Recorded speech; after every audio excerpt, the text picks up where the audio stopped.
All right, let's get into this one. It's going to be quite interesting. We're going to be discussing playoff scenarios this week. We're going to be discussing, first of all, though, the results that just happened in week 3 because no, sorry, in week 4 because there were a lot of very interesting ones, very surprising ones. But welcome everybody, first of all, and Shogun, welcome to you as well, the still best caster Rocket League has ever seen. So I'll just keep Somehow. updating you on that. Like when that Okay. So changes. at which point do I become irrelevant? I mean, when you do, I'll let you know. When you become Okay, irrelevant, cheers. I'll like state so in the intro. And All right, cheers, man. until Cheers. then, it's So just I'll gonna be be a hanging reminder. on the edge every single week. Yeah, just well, until then, you're just gonna be reminded like the same Okay. fact over and over again. But let's just hop right into this because we've got a lot to talk about this week. Let's see if I can remember my hotkey here. I don't think it worked. Wait a minute. No, it's gotta work, dude. You put too much work into this for it not to work. Yes, there we go. Yay. Yes. Oh. So there, we have the first match of week 4. Allegiance losing 2-3 to Rogue. And I remember when we talked about this last week and we were discussing just how poorly Rogue were playing. And the fact that they still didn't pick up a win. That we both thought Allegiance had a really good shot at this one, but Rogue controlled it from the start.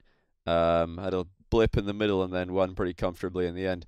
So I think it was sort of a reminder that Allegiance win over FlyQuest at the start of the season. It didn't mean maybe as much as people were giving it credit for. Like they were high up in the standing, but it was just for barely beating FlyQuest, right? I don't know if they were placed correctly in power I rankings think it and was stuff more like this. important as in there was gonna be few games you would peg them as a chance to win. Yeah. But they needed to win pretty much all of their. I mean, looking at this now, actually, you don't even know what it means anymore. Well, yeah, Allegiance. If they beat Rogue, that was it. They're pretty much in the playoffs. So that was their goal. Because now they've got to play Ghost in week 5, and that's not going to be easy. It's probably going to go to game 5 though, because literally every Ghost game this season has gone to game 5. With 4 of them going against, or no, wait, all 6 rather, but with 5 of them going against Ghost. That is true, by the way. I'm just like double checking. Every single one has gone to game 5, which is astonishing. But it's not going to be easy for Allegiance now, and that means that it's pretty much just a heads up game against Ghost to see who can make it in. But they need a little help from Rogue as well along the way. Well, I mean, they need a little help from FlyQuest and EG to keep Rogue on that one win. So yeah, Rogue might just ruin Allegiance's season here, not just by beating them in week 4, but by winning another series in week 5 and keeping them in bottom 2 based on win percentage. What did you think about Rogue here, though, Shogun? Because this is the first win that they got all season, and I mean, can I start it's it kind off of with ugly. a nothing compliment, What's that? which is this is the best I've seen them all season. So there's your nothing compliment, because what does that really mean after the season they've had so far? Yeah, It was a needed win. It was probably the best I've seen Joro play so far in the RLCS, and that was a big plus for them. I still think he's got stuff that he can do. The more central he is to the rotation, the better it is. It seems weird that you would have 2 people with very wild rotations like Sizz and Jacob controlling the rotation. Usually you have, like, if you were to start a team, you'd start with a Remco, wouldn't you? Someone who you know, you're pretty sure what he's going to do, and then you'd add the craziness around him to try and make sense of it all. But Joro should be that anchor in the middle of the field, and right now he hasn't been. So it was good to see him sort of play that a little bit more. yeah. I think like with how disappointing a season Jacob is having, Joro might be the most impressive player on Rogue. This looking at the season as a whole, but it's the best of a bad bunch. I would say they've overall not been like RLCS LAN caliber, and something really needs to change in the last week. They do have 2 series in the last week, one against FlyQuest and one against EG, and if they can beat FlyQuest by at least 3-1, then they're going to be hopping ahead of FlyQuest in the standings. However, if they only beat FlyQuest by 1 game, 3-2, then they're going to be dead tied on win percentage, and that means that they need to beat EG as well to hop over FlyQuest in the standings and get that preferential seeding. There is no chance, however, for any of these teams in the bottom 4, that's FlyQuest, Rogue, Ghost, or Allegiance, in getting inside the top 4. None whatsoever, because they've all done so badly. I think yeah. There's Yeah, they're all so far literally behind. the moment you get Complete to Evil split. Geniuses, it cuts off. Yeah, there's a complete split top and bottom in North America right now, with no chance for any of the bottom four making it into top four. So they're all just battling against each other. Like they'll take sixth at this point. I don't think they really care about fifth place with how difficult it is to pick a favorite between NRG and Evil Geniuses, even G2. You never know who's going to show up on the day. So, it's all about getting that fifth and sixth spot and hoping for the best after that, I guess, in the playoffs. Do you have anything else to say about Allegiance or Rogue before we move on here? Allegiance dropping this one is definitely, it sucks them because they really did not show up in that game 5 when they really needed to. Because say they win that one, Rogue are now 0-5. You can pretty much just eliminate them from really having any proper chance, and that leaves you with only one more team to try and get past. So, and that would have been Ghost. They could literally have just played for their spot next week. Yeah. So them dropping that, as close as it was, that sucks for them so much. But yeah, it's not in their control anymore, right? With. It's no longer in their control because even if they do beat no. Ghost, if Rogue get a single win, it's likely that Rogue will be ahead of them in win percentage, I think. Yeah, the big problem for Allegiance is that they've dropped so many quite games. a few of their series in sweeps. Yeah. They dropped us G2 in sweeps. They dropped against C9 in a sweep. That's put their overall game differential at currently -9, which is by far actually currently the worst. The only one even close to them is -6 on Rogue, which obviously you can't pull back. Yeah. So yeah, they're not in the most comfortable spot ever. Yeah, Allegiance need not just a win against Ghost, they need a sweep. Yeah, they need to really put the pressure on Rogue because, like you said, if they get the 3-0 sweep, they're going to have one more win on the board than Rogue, and they're going to have the exact same win, or the exact same amount of wins minus losses, which doesn't always translate into win percentage exactly, because if you played more games, then it's better for you to have like a 6 differential. But Rogue winning just one series and then even losing the other one might put them ahead. So it's not a good place for Allegiance. It's a shame with how well they started that it's all gone like this. But that's what happens when you lose 3-0 to Cloud9 and 3-1 to NRG and 3-0 to G2. You got to be picking up more games in these important series, not leave it all for week 4 and 5. Here, I do want to mention those Seabass. Like, have you got anything to say about Seabass? Because he's like, I think, been by far the best player on Allegiance. Remember when I did my week 1 review? Yeah. Quite a while back. I should have done more of these, but I just never had the opportunity to. Seabass was the one I pointed at and just went, yo, I did not realize how sick Seabass is until I had the opportunity to watch him today. And Seabass, I still believe, is sick at this game. Yeah, for sure. I think a roster change probably needs to happen after this season, no matter what, because you've been stuck together now for 3 seasons. You're not. I think you've sort of reached your peak. I don't think sticking together for a 4th will suddenly yield you to being a top team. So I think maybe a change might be worthwhile for Allegiance. Yeah, and even if not Allegiance, I would be surprised if some other team does make a move on Seabass after how good he's playing this season. He's just very, very mechanically sound, and you put him in with a couple of other good players. Maybe that's going to work out more naturally as a team than what they currently have. But hey, it's still too early to be thinking about that. If you're Allegiance, you got to just put your head. You got to get that 3-0. Beat Ghost. But I mean, it's going to be 3-2. We already know if it's going to be 3-2 either way. So their season's kind of screwed already. But hey, they tried their best. Now that we say this aloud, that game 5 against Rogue, that's so huge in hindsight. It is, yeah. Like they could have just qualified for playoffs right there, but that's the inexperience, I think, coming in to haunt them. All right, it's time to talk about the biggest upset of the season. FlyQuest went into this week with no wins and 4 losses.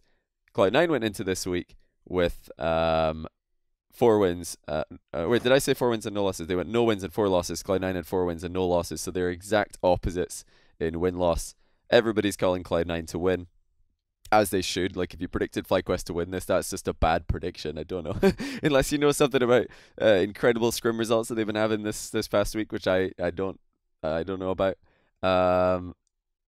This is just unbelievable. To come in and 6-1 Cloud9 in game 1.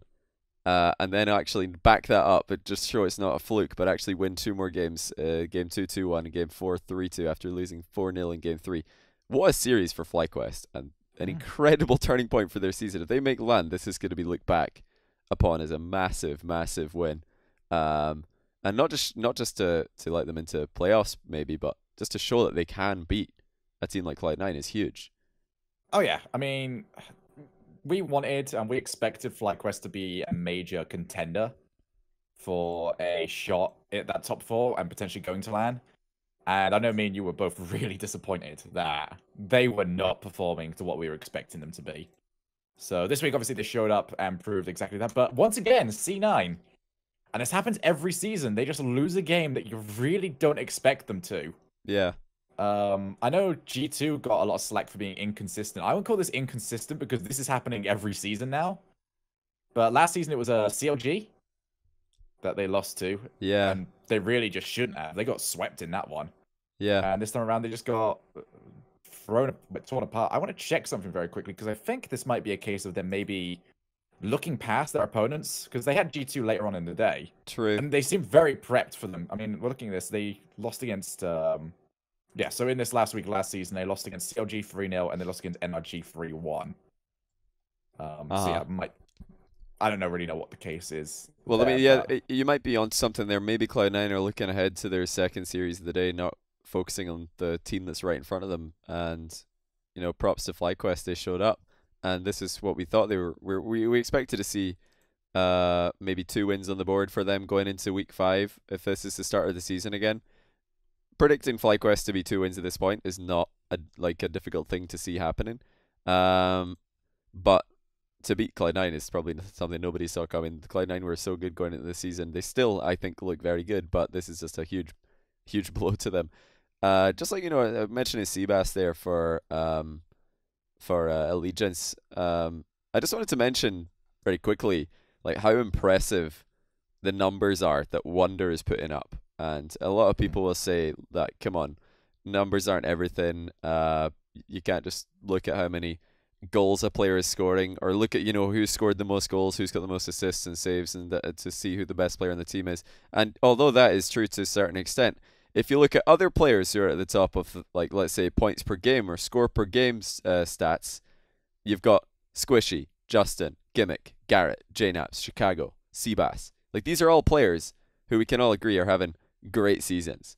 And then right in the middle of them, actually ahead of Garrett G and just behind Gimmick, is Wonder from FlyQuest. He's put up fantastic numbers, not just in the last week, but every week this season.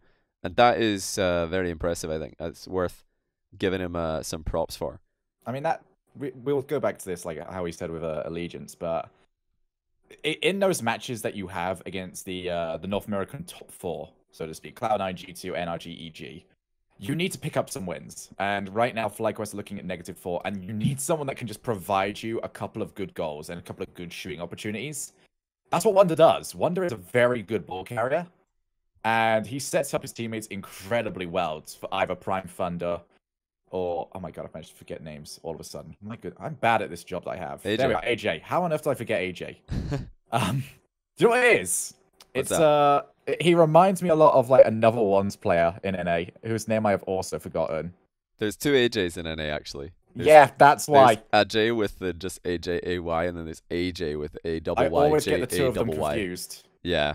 AJ, now RLCS AJ with FlyQuest, is definitely the more accomplished of the 2, both in 1v1 and in 3v3 now. But I mean, going into the season, I thought maybe Wonder was the player who needed to pick up slack, but he's been like carrying according to the stats. He's #1 in saves per game for all of North America, literally ahead of every single other player in the league. And then assists per game, he's I think he's exactly 3rd behind Fireburner and Gimmick. So it's not like he's just goal stealing and picking up a ton of points for goal stealing. He's like doing all the dirty work.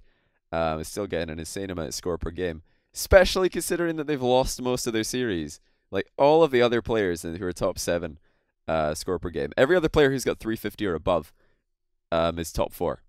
Yeah, but more importantly, they haven't been swept once this season. That's true. They have been picking up wins here and there. That's so important in a win percentage tiebreaker scenario. which I do love, by the way. Win percentage is such a good tiebreaker. It rewards teams for narrowly, or it rewards teams more for narrowly losing compared to getting smashed, which I think is great. We'll talk more about Cloud9 later because this isn't the only game that they played, and also it's not the only game that FlyQuest played. So we'll come back to them in a bit. But let's move on to the next one, which is Allegiance versus EG, and another almost for Allegiance, but not quite good enough. They do seem to have these slow starts in week 4. It's been a problem for them this time, losing 2 games in a row to EG. Before bouncing back very strongly in game 3 and 4 without even conceding a goal in either of those games while scoring 6 and then losing a tight game 5. It's a heartbreaker for Allegiance fans because, again, they could have had playoffs on the brink here, and instead they've got to wait until week 5 and have other results that aren't in their control go in their favor. But what do you think about Allegiance performance versus EG, first of all, from an Allegiance standpoint? So Allegiance, they need to figure out their defense at the start of the series. You actually nailed it pretty early on there. Offensively, they're doing fine. In like 3, I mean, every single game that they played in those ones, they were scoring at least 2 goals, sometimes 3. That can usually be good enough to maybe pick you up a win. But the fact that every single, like, game 1 and 2 against Rogue, they conceded 3. Games 1 and 2 against Evil Geniuses, they conceded 3 and 4. That is way too many goals to be conceding early on in the match. So it needed sorting out, and it leaves them with so much left to do. Yeah. But, I mean, you just can't be doing that to yourself. You really can't. I don't quite know what the conversation has to be for them to suddenly realize, yo, okay, maybe we need to stop letting these goes. I'm actually checking this right now. They have only won 1 opening game all season. Yeah, that's not ideal. And that was against FlyQuest. Not ideal. Everything else they've lost. Yeah, the team that wins game 1 very often wins in Rocket League. The team that scores first, like, very, very often wins in 3v3 in Rocket League. If I remember correctly, the conversion rate is about 68%. What, on first goal into a victory? No, first game. Oh, first game into a victory is like 68. Maybe.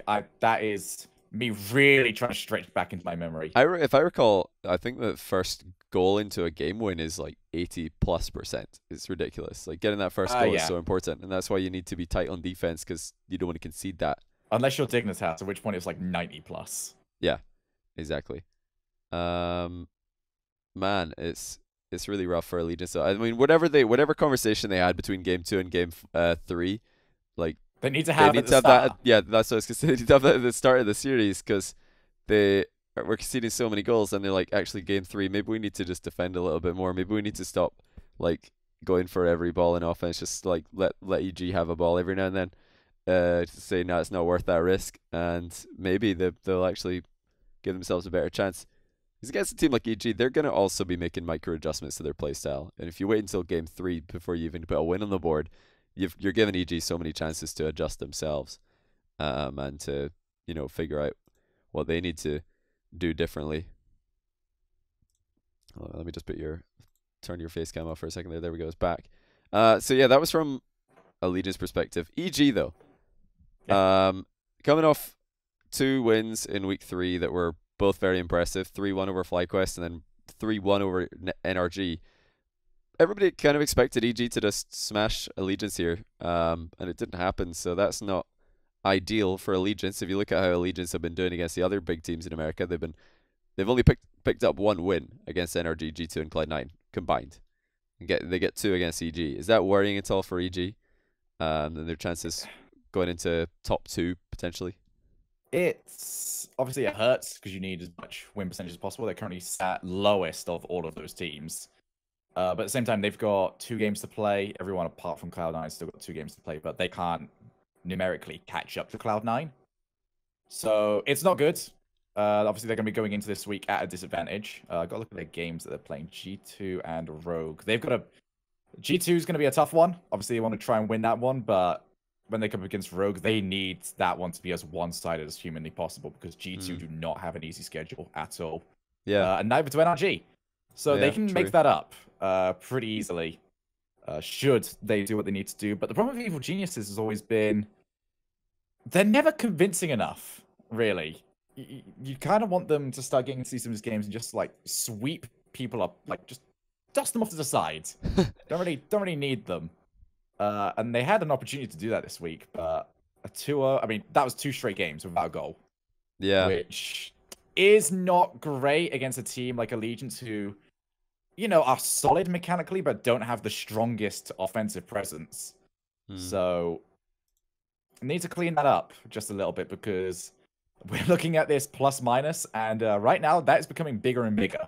And just to lose games like that hurts. Yeah. You know, if Chicago doesn't like really like play world class Rocket League, then I don't think EG have a chance really at the RLCS lands like level. And they also they would really benefit from a week 3 league play Corrupted G showing up every week. That would be nice for them as well. But that's just every now and then we see glimpses of what they can do. And Corrupted's an overall quiet season despite a huge performance against NRG in week 3. You get the feeling that they only need 1 or 2 of them to show up to win a series, but we're still yet to see the week where all of them show up. Yeah. I really thought that if Chicago had a good series, it would open up Corrupted G, because Corrupted G doesn't need that many touches to do some really solid stuff. Heck, I'd argue that the more touches he gets, the worse he plays. Whoa. Just because that's so toxic. No, it's not, because you're going to let me explain this very quickly. I love that quote, though. But it's like, how many touches would you want him to have? I want 1 to set up, 1 to shoot. Okay. I wouldn't really want him to do too much more than that. Oh, you mean in like a single play, not like a game? No, I'm not saying like don't let Corrupted G play. I'm saying like I want him to not necessarily be trying to mechanically move around the ball quite as much. I would want Chicago to be doing that, and to open up the space for Corrupted G to come in with his ruthless shooting. I mean, you just want the bim bam strat for Corrupted G. I want, because he's proven himself to be a very accomplished shooter of the ball. He just hasn't really received the delivery that he needs. He's got a massive pirate hat on top of his car, so he can't see very what's happening when he's dribbling. He can't tell where the ball is. It's just like blending in with the pirate hat. Now, too much rum. I bet he'd be worse at dribbling if he took the hat away now. He'd just be like, wait, how do I dribble? He'd figure out exactly where the hitbox is, and you'd be like, this does not make sense. What if it like really screwed him up? He tries dribbling without the pirate hat and he's just all over the place. He's just dropping the ball. He's like, man, I used to balance it on top of the pirate hat. Now I've just got no idea where to balance this ball. Someone that now wears a hat, I can guarantee you it helps. It actually really helps. I'm actually like high key hoping though that EG still make LAN. You know, nothing against all these bottom 4 teams, FlyQuest, Ghost, Rogue. But if EG make LAN, we get more pirate chants from the fans whenever Corrupted G's on stage, which is do you want to know why that's I all want you EG really at need. LAN? What's that? Do you want to know why I want to EG at LAN? What's that? Because say whatever you want about them, they know how to talk on the mic. They know how to. We've already said it before. EG versus Chiefs last season should not have been the most anticipated game of day 1. Yet it absolutely was. Wasn't that Chrome though, mostly? Or was I don't know. I didn't really follow it because I don't actually look at Twitter, so I don't know. It was a little bit of Chrome, but it was all of them, I believe, sat in. I swear I saw a Twitch. Corrupted G tweet that was really respectful, actually, about. Maybe I'm making this up, but I swear Corrupted G just said he tweeted out something really respectful about Chiefs, and he wasn't at all joining in on the. Maybe he was. I don't actually. I mean, that was by far the most looking. That was the match I wanted to see on day 1. I couldn't care less about anything else. Yeah, I mean, if we see that again, that would be a great matchup. That would be fantastic. Which isn't that going to happen if EG qualifies 4th seed NA, and Chiefs probably qualifies 1st seed OCE? It's just going to be a rematch, right? Yes, and I want this to be a staple. I want this. I want to get to a point where we don't have it happen, and we have to have a show match.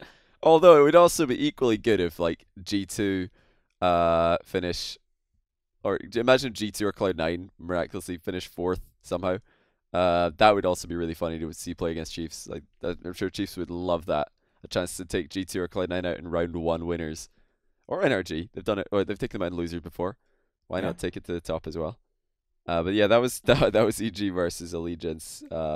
Let's move on to the next one, which is FlyQuest winning again. And they did get the better half of the Ghost 3-2 curse. And this one went back and forth. FlyQuest was just as good a start as they got against Cloud9. They just came flying out of the gates, and then Ghost retaliated. FlyQuest bounced back, Ghost bounced back, and then another 1-goal win in Game 5 for FlyQuest to take it.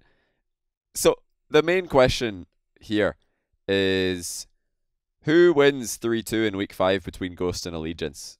Who wins 3-2? Because it's going to happen. It's going to be 3-2. Allegiance, possibly. No way. Really? No, man. I honestly don't know. So here's a better question for you. Let's travel back in time, because I had to summon the god of stats himself, Slock, and ask him, has any team played more Game 5s in a season than Ghost have? One. That was the Leftovers. They played 6 out of 7 of their series to Game 5, at which point in Week 5, their very last series, they managed to win in I think it was a sweep. I can't remember if they won or lost. No, so my question to you, oh no, they swept the Leftovers versus Ghost, who wins in Game 5? The Leftovers versus Ghost. I mean, right now, Leftovers versus Ghost, I'd give it to Ghost, because I've not seen Siki play Rocket League in quite a while. I don't think, I've not seen anything from him since the roster change. Leftovers, at their time, were a better team than Ghost are now. Leftovers, they finished 4th at LAN. They beat Flipside on LAN. They beat Cucks on LAN. They had a pretty good run. Ghost are probably not going to do that. Not this season, I don't think. So, right now, Ghost would win. 3-2. But Season 4, with Season 3. Oh god, now that you said that. Season 3 Leftovers would win 3-2. As soon as you said Cucks at LAN, I was just like, wait, how good is Cucks at LAN? I was just like, oh my god, Cucks is a beast at LAN. Cucks at LAN is unbelievable. World champion. Yeah. 2nd place at the first World Championship. Won DreamHack. And had a phenomenal showing, despite having with the other a substitute there. Yeah. He had a phenomenal showing at Germany. Okay, that was something that never clicked for me before, but you're 100% correct. Cucks on LAN is a monster. Everybody wants to see it. It's actually pretty likely, I would say, this season, but we'll get to that later. Let's finish off the discussion on FlyQuest, though, because with that win over Ghost, they are in a really, really good spot going into the final week. Mainly because they have their own destiny in their own hands, which is exactly what they want. If they get a win over Rogue, they are they are 5th place in the league, no matter what. I believe that's just a guarantee. And even if they lose to Rogue by a single game, if they lose 3-2 to Rogue, they could still finish 5th. They would just need Rogue to lose later in the broadcast to EG. And they would need Ghost to lose to Allegiance by any score. So it's possible. If you're a FlyQuest fan, don't panic if they lose 3-2. If they lose more than 3-2, then you can maybe panic a little bit more. But I don't even think it's going to go that far. I think they're just going to win. I don't see Rogue beating FlyQuest the way things are currently going. FlyQuest are really hot out the gate in the past 2 series. They're looking on they've peaked at the exact right time, and I definitely believe in these guys. What do you reckon, though? FlyQuest Rogue Week 5 Game 1, who takes it? FlyQuest at current form, if they can maintain this, is way above anything I've seen from Rogue. Rogue seems to be like slowly getting better, but it's not like I've seen nothing to say to me that they can have a FlyQuest week where it can go like badly for multiple weeks in a row and then suddenly they shoot up. I've seen nothing really to indicate that Rogue are capable of that. Whilst FlyQuest, I mean, they might have a bad week next week, but I don't see Rogue having a good week, if that makes sense. So this entirely depends, I reckon, on which version of FlyQuest turns up. If a good version of FlyQuest turns up, they should take this. Yeah. And just to we'll talk about Rogue playoff scenarios after this, because Rogue played the next series in the day. But Ghost playoff scenarios is fairly straightforward. Beat Allegiance, and you're in, because they've got a good win percentage also. So that's good. Beat Allegiance and they're in. So it's that simple, because Rogue and FlyQuest are playing against each other. So games are going to be lost for somebody. If you're a Ghost fan, you just need them to beat ALG, which I do think will happen. Shogun thinks they're going to lose 2-3 apparently, but I think they've got it 3-2. Or did I just make that up? I know you did say earlier that you were like, No, you said if Allegiance. it goes to game 5. Oh, well, I mean, it is going to Is game it 5. guaranteed It to go is to game going to 5, is game it? 5. No, Obviously. because it's going to do what happened last time. There's going to be a sweep. Yeah, what, you think so? Another sweep? I reckon No, game 5. no story is ever perfect in Rocket League. We always get close, but we True, never finish true. it. We didn't get We are the not getting a energy full season win. of game 5s. Mm. It's going to be the complete opposite. Yeah, we'll have to wait and see about that one. But anyway, FlyQuest need FlyQuest qualify with a win. Ghost qualify with a win. It's that simple. So they're both actually in pretty good spots, and I don't think seeding between 5th and 6th matters at all with how the top 4 is currently looking. It could it's all depending on the last week anyway. Top 4 is also going to shuffle around. Yeah, I mean, with how well FlyQuest played, I don't think anybody's that surprised that they beat Ghost 3-2. Beating Cloud9 earlier 3-1, I reckon is enough to give people a hope in FlyQuest beating Ghost. But moving on to Rogue versus NRG, where Rogue, they were so close. They had NRG. We talked about this last week. There's no better time to play against NRG than week 4. And it looked like Rogue were going to follow through on that prophecy and beat them, maybe even sweep them, as they were 2 games up. But then Garrett G woke up this season, and he decided to start playing like Garrett G from literally any other season outside of Season 6. And NRG come back and win in pretty emphatic fashion. So first of all, let's talk about... I think we should start the discussion with NRG. Are they back, Shogun? Are NRG back to their former glory? So Fireburner, let's start with their roster, shall we? Fireburner is doing what Fireburner usually does. He's not the headline player, which is pretty much what you'd expect from Fireburner. He's sort of the grounded one of the team. Justin, I didn't think he could play better than last season, but he is performing above expectations. I think sort of dragged the team to still being to a respectable season at this point. Mm-hmm. I think without him, maybe they would have taken another loss at some point, potentially last week against Ghost. But now if Garrett G is back to form, that is suddenly a terrifying team all over again. Now, my question to you, Johnny, is did you do what I did? What's that? Which is, at the moment you saw NRG win game number 3, especially at that margin, did you just go, it's done? Yeah, I actually did. I when I saw the way that they won, I was just like thinking to myself, Rogue don't come back from this. There's been a couple of reverse sweeps this season that have looked like that. Trying to think of which other ones. I swear I saw one in Europe that I was like, yeah, that's good. That's a reverse sweep right there. It was the week that I nearly got all the predictions right, which was... That was last week. No, it wasn't last week, was it? No, that was the one that you got almost all of them right. Was it week 3 NA? Was it mouse complexity? I'm trying to... Yeah, it was week 3 NA. As soon as Ghost lost game 3 to NRG, I was thinking to myself, I've actually got this right. NRG are going to win 3-2. There's just something about... leftovers. Yeah, there's just something about like seeing that game 3. You can feel the turn of the tide, and this was definitely one of those moments. Rogue just... Yeah, they had a close game 4, but game 5...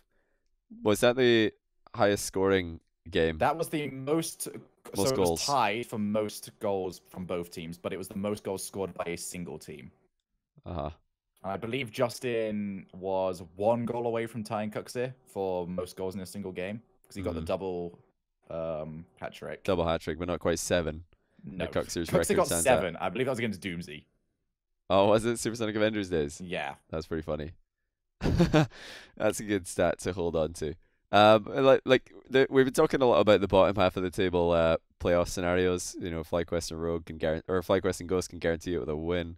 Rogue need a win in a couple of other games. Allegiance need to pray. But top half of the table, it's equally confusing actually, but it's going to make for some very exciting content because you have G2 versus EG, Cloud9 versus NRG, Rogue versus EG, NRG versus G2. That's 7 of those 8 teams are going to be top 4 teams in the last 4 games of week 5, which is fantastic for just a neutral Rocket League fan. If EG and NRG win both their games, they finish top 2, 1 and 2 respectively, depending on the win percentage, and that would leave Cloud9 and G2 in 3rd and 4th. So all that needs to happen for that, Shogun, is EG beating G2 and NRG beating Cloud9. I think if both those things happen, it's a wrap. that is Yeah. EG and Energy top 2, because EG are going to go on from that beat Rogue, and Energy are going to go on from that beat EG. But like, how likely is that world? First of all, like, what is the actual? I know, like, as a percentage, it can happen, but how likely is it that EG beat G2 and Energy beat Cloud9 currently? I mean, currently, if that game 3 and onwards from NRG didn't happen with Garrett showing up as he did, I would say not a chance in the world. But EG beating G2, I could see that. Heck, I might even predict it later on. C9 NRG has... I think it's going to be nice to finally have this game happen and it actually means something. Yeah, true. Because every season we've done this so far, NRG versus Cloud9 has always been the very last game of the league play. And it's always been a dud because the season's almost always pretty much decided. That was the one where we saw Squishy with Proteus at one point. Oh yeah, yeah, you're right. That is annoying when that happens. That is totally annoying. So I'm kind of glad that it looks like we're not going to get the same issues this time around, because that's been like 2 seasons in a row. Yeah. So this is going to be much better this time around. Yeah, true. And yeah, congrats to EG on being the ones that have made this possible by stepping up and beating one of the big 3. So that's made it very interesting. They've joined the big 3, now the big 4. I think the stumbling block is more the EG G2 series than the Energy Cloud9 one. When I saw Cloud9 versus FlyQuest, I was very worried for them. And against NRG, I know that's that's so hard to call. But G2, I don't know. I think G2 can bounce back and outclass EG currently.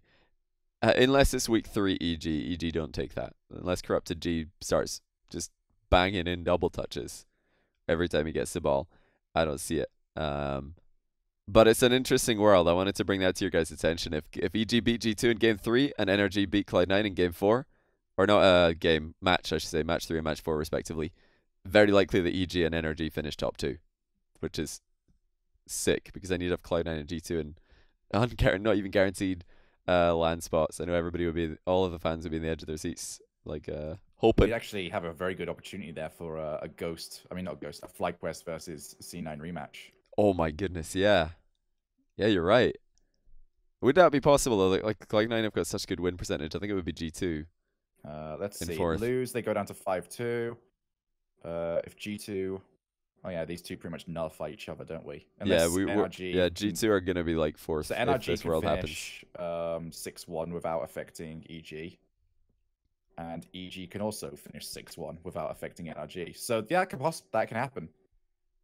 Yeah, it could happen. The actual best, I think, rematch potential for Cloud9 and FlyQuest is if Cloud9 finish 3rd just by losing in the last week and G2 lose twice. So Cloud9 would be 3rd, and then FlyQuest lose to Rogue, but Rogue lose to EG, and Ghost beat Allegiance to like leap over FlyQuest into 5th place. Then you'd have Ghost against G2, that's a match with a lot of history as well.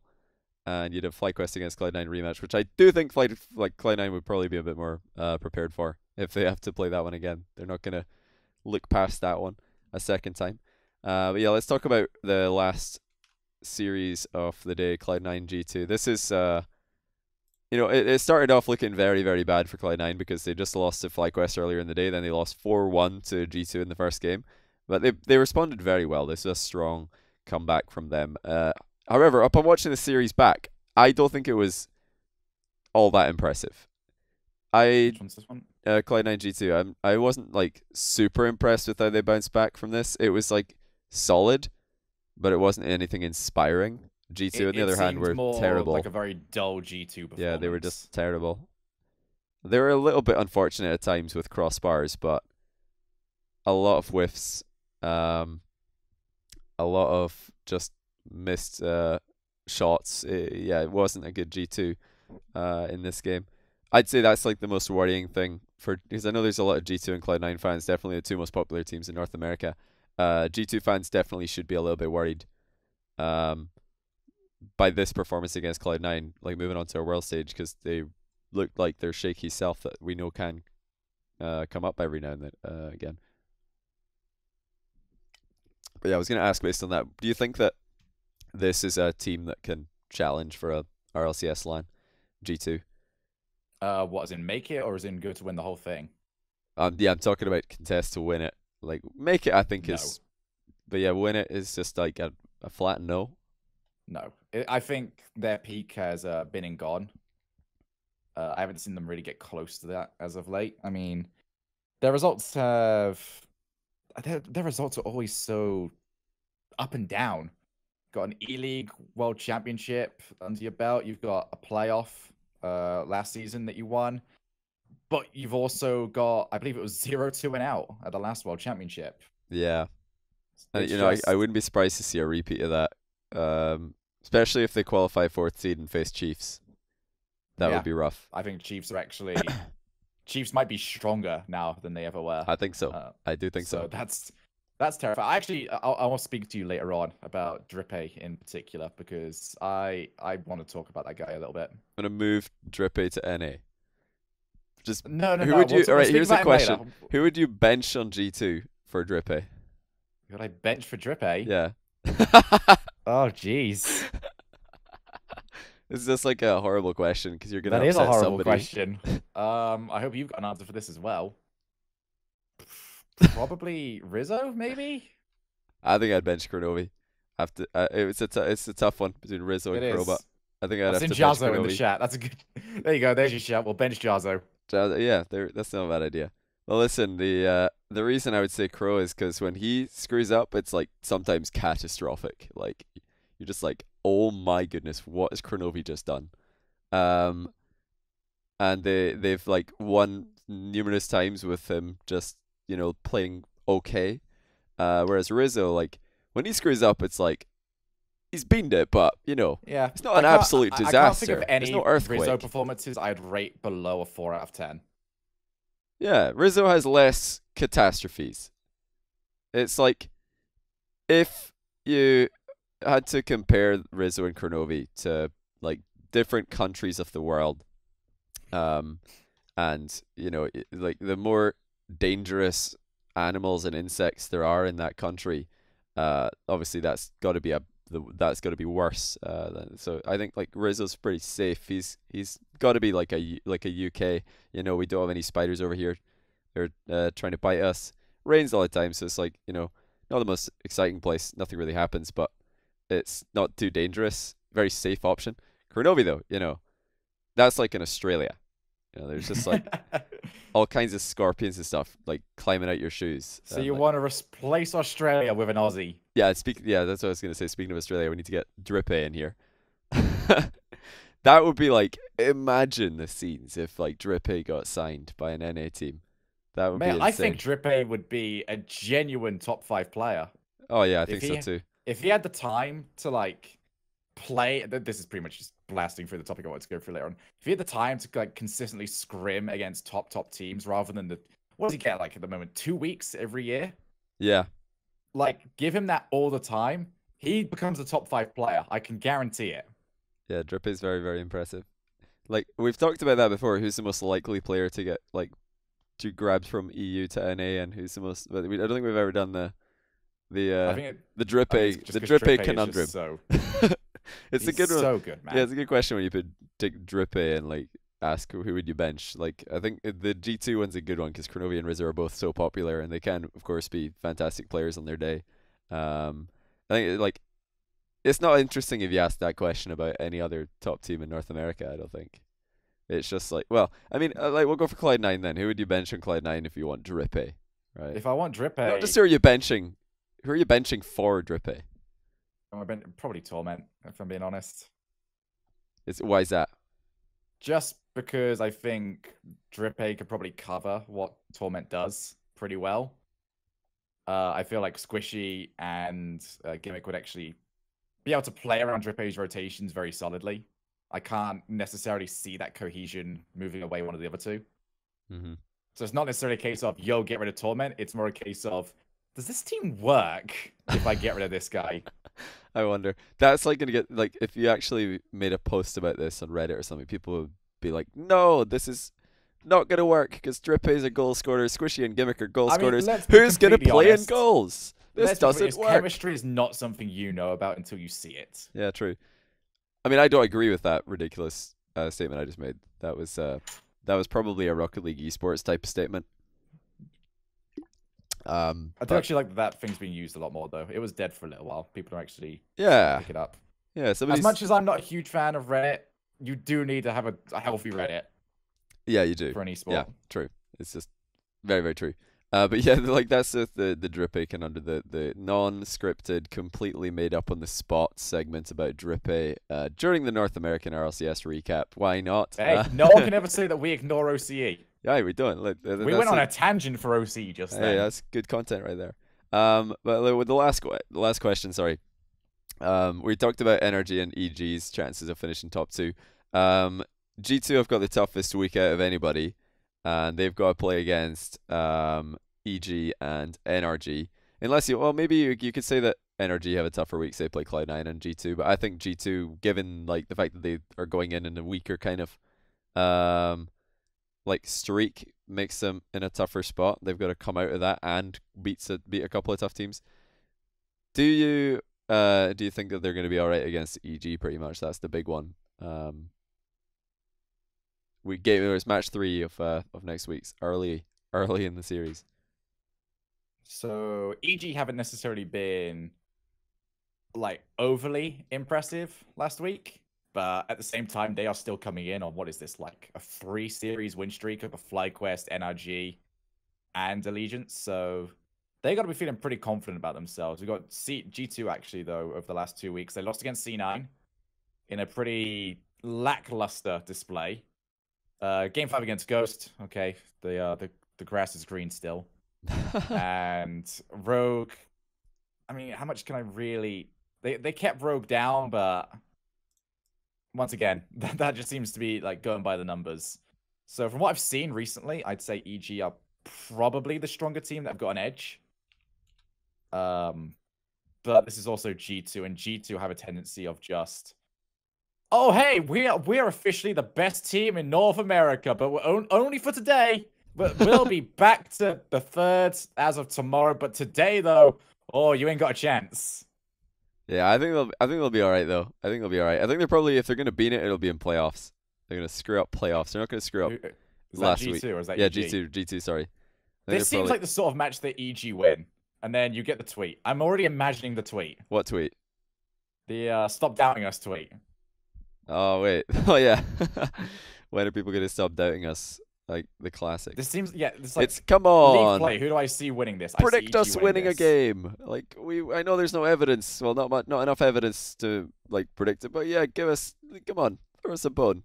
Expect us to win for a change. I would love to see the EG pick. Like, I swear their prediction stuff's actually pretty good this season. Yeah, oh man, EG-G2, that's such a huge series. If G2 win, it like takes off all the pressure from their shoulders, kind of. But if they lose, then they're like, uh-oh. Rip top 2. EG are probably going to look at it. That's like, yeah, top 2 secured for whoever wins that. Surely. I mean, not like mathematically, but surely. You know what I mean? Anyway, let's move on to Europe. I think it's about time to chat about the craziness that is Europe. For us. Yeah, not bad. Yeah, I'll take that. But Europe starts off with a Flipside 3-1 over Fnatic, and I've got a little bit of well, let me just say I've got to admit something.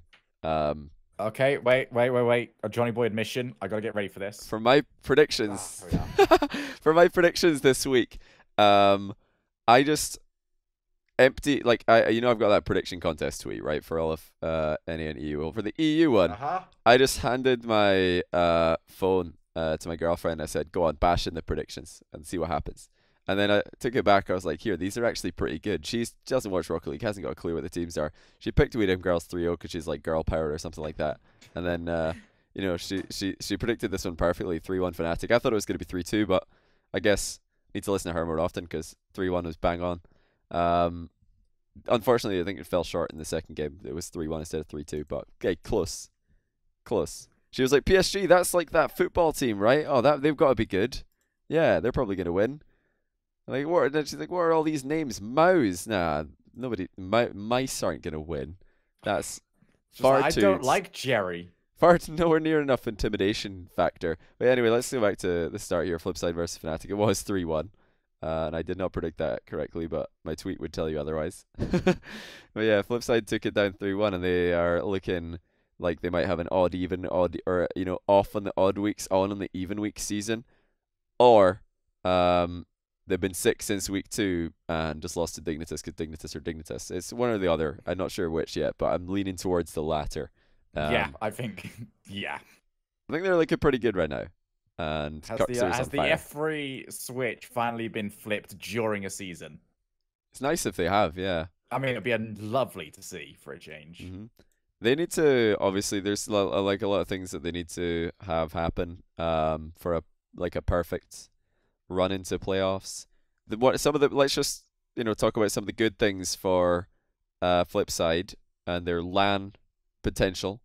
Number one, everybody beneath them is just losing against each other, so that's great. They only need, I think, 1 win to have a really good chance. Like, they have 2 games in the final week, like one against Mouse, one against Complexity, who both seem to be on the downward spiral, and they only need a single win to probably lock in a top 4 spot. But probably just as good is that Weedham Girls are also in a top 4 spot, because if they have to play against Weedham Girls, they've not got a good record against them. They lost to them last season in league play, last season in playoffs, this season in league play. So that's going to be nice that they can dodge that bullet going into playoffs. But yeah, what do you reckon about Flipside's chances for LAN here, Shogun? Likelihood? I think they're really good. Even if they don't automatically qualify, which I don't think will happen, they're likely to get 3rd place, at which point they'll probably take on, one of Mao's, PSG, Fnatic. Wait, no, PSG, Fnatic. Wait, I'm just looking at this very quickly. Sorry, I had the wrong part of this. Yeah, that's correct. They're going to take on Mao's, PSG, Fnatic, or Complexity. All have looked fairly uninspired over the last few weeks. Yeah. Any of those matches, I say Flipside have got a significant advantage in. So, and then you put like a pressure situation on Cooks here, you've got a better Cooks here all of a sudden.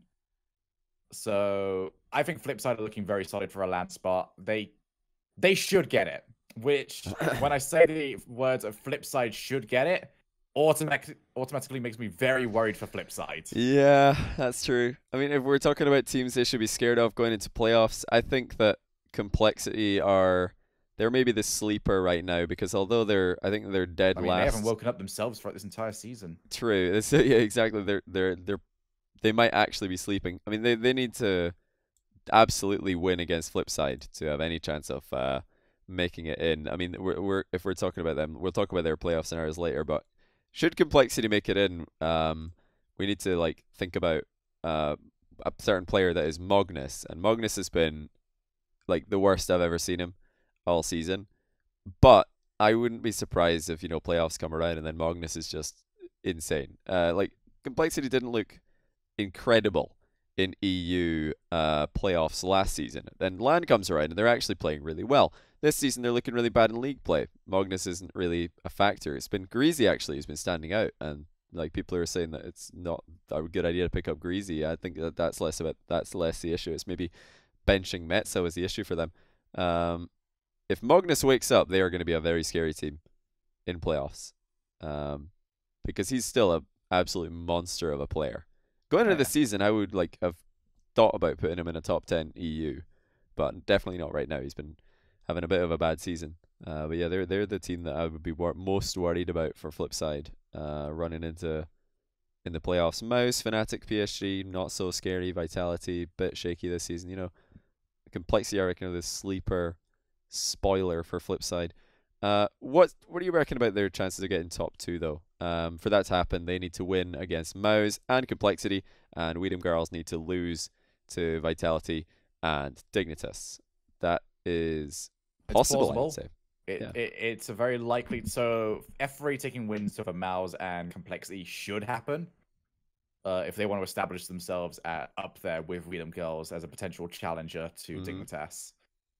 But it's the other side. Weedham Girls versus Vitality. Weedham Girls should have an advantage in that one, although that could be a little bit more of a toss-up now that Vitality are looking slightly stronger, although, like I said, still probably not as strong as they need to be. The other one is, did you say Weedham Girls Dig? Yeah, Weedham Girls Dig should go in favor of Dig, right? Yeah, Uh, it should go in the favor of Dig, although should be close. So I'm saying purely because of that Widom Girls Vitality match that I don't think F3 make it to LAN straight away. But they should still make it, and they should still make it pretty comfortably for a change. yeah, it's looking like that. That's such a huge game though. Vitality versus Weedham Girls. I mean, Flipside are going to be a bit torn on this one because obviously they want to lock in top. Well, they just want to make sure that they qualify in a good seed in playoffs. That's number one priority. But they are going to be like thinking, how can we get top two? Okay, we need Weedham Girls to lose to Vitality, so that's going to be something that they're keeping an eye on. I mean, Flipside are guaranteed playoffs, by the way, for anybody who's not aware of that. They are in fact locked in top six. There's no chance of dropping all the way down below everybody who's currently on 2 wins. So that's the positive here. But they There is still want that to get a good seed though. 0.69% chance they have sixth. Yeah, That's very as like bad as it can be. things need to go like very specifically wrong for them to to finish sixth place. So specific, I don't want to find out what that scenario is. I'm sure it involves with them losing a lot of games and the other teams are winning a lot of games. But yeah, Flipside are in a really good spot. Keep an eye on Weedham Girls versus Vitality though, Flipside fans. If Weedham Girls lose to Vitality, suddenly Flipside have a real shot at top two. They just have to beat Mouse and Complexity and let Dignitas do their thing to Weedham Girls as well. And then suddenly you got Vitality in the equation as well. If Weedham Girls like get swept by Vitality, then you're looking at a chance of Vitality upsetting Dignitas to take an additional seeding spot away from Weedham Girls. But, I don't think they'll care too much about third, fourth. Weedham Girls just want to lock in that second place with a win. I mean, that fourth spot for Europe has actually typically been pretty strong. Yeah. Last season, Complexity did pretty well from it. Season before that, who was... No, Weedham Girls finished, Envy finished fourth last season. Then they beat Flipside. Yeah. Complexity qualified straight to LAN, I think. Top no, two. I'm talking about going into LAN. Going into LAN. Oh, in playoffs, right. Okay, gotcha. Yeah. Like, Then, yeah, that fourth seed spot's Europe. been pretty solid at LAN. Play against Tainted Minds, probably. Who are looking better this season, by the way. For those of you who don't follow OCE, it's not just the Chiefs who are looking really good. Tainted Minds are also playing better. But yeah, this is just all off the back of Flipside beating Fnatic 3-1. If we look at Fnatic in this loss, that really jeopardized their whole season because they were at this point 1 win and 4 losses. Still to play Complexity later this day and PSG in the final week. But as we'll find out later on, it's really not that bad anymore. Thanks to the result that happened. But yeah, this was not ideal for them. I don't think that Fnatic were expected to win against Flipside, but they were probably expecting to do better than they did. I reckon. But yeah, we'll talk about Fnatic a little bit more later on and their playoff scenarios. Meanwhile, PSG beating Mouse. I did think this was going to happen. Mouse have been getting gradually worse and worse every week. I think they might just miss out on playoffs actually. If they do make playoffs, they're probably going to be 6th place. Wait, are they? No, they're not guaranteed playoffs at this point, are they? They are not. Yeah, funnily, yeah, Mouse can finish 7th. That just involves, I think. Yeah, obviously PSG. Unlikely. PSG and Fnatic are going to take one of them is going to beat the other.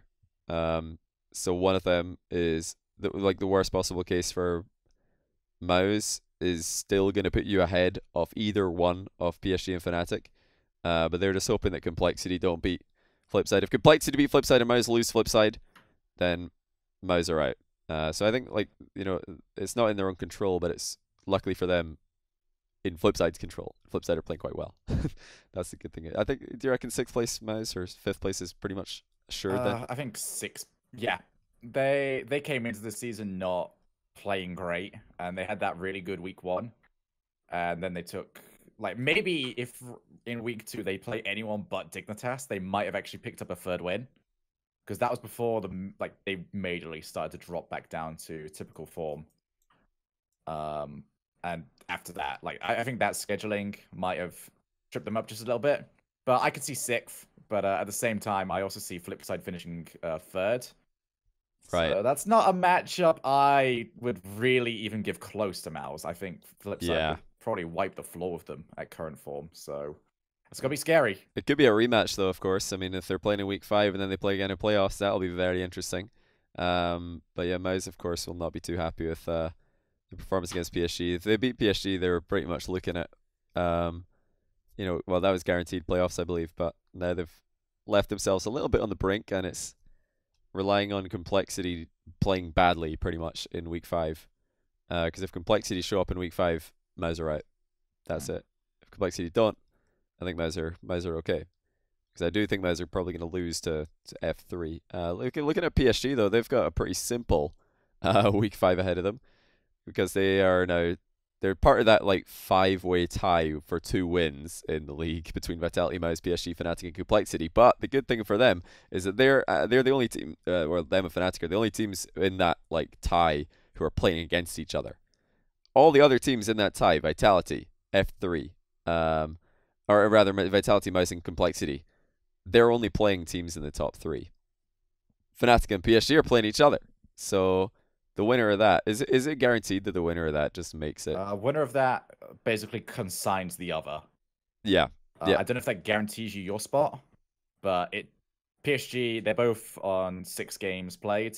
They're both on -6 in game differential.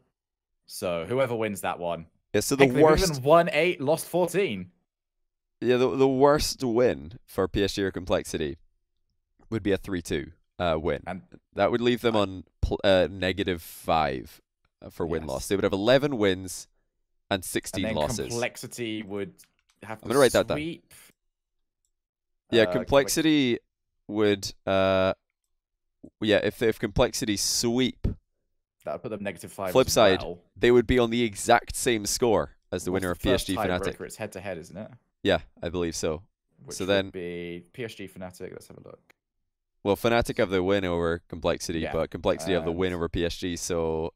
That's interesting. Yeah, suddenly Complexity need pretty badly. Complexity are not in a good spot. Yeah, Complexity need the PSG to win that one, actually, because they have the head-to-head over PSG.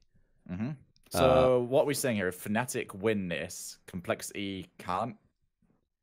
Yeah, is that just out for Complexity if Fnatic win? So. Yeah, I believe so as well. Because the only teams that Complexity can get ahead of is Fnatic and PSG. Oh wait, no, Mouse are going to lose. So yeah, Mouse are going to drop down and one off Fnatic. No, they would get in based on winning the game. Shogun, we're not right on this at all. Yeah, but we already figured that one out. It was just Complexity we're trying to figure out there. So Complexity would also depend on how Mal's play. Yeah, like PSG and Fnatic obviously just need to beat each other. But like even if they do win 3-2. And you're PSG, you might still miss out pretty much. That's the bad thing for PSG is they need to win 3-1 to guarantee their playoff spot. Fnatic just need to win 3-2 and they'll guarantee it, if I'm not mistaken, because they have that head-to-head over Complexity.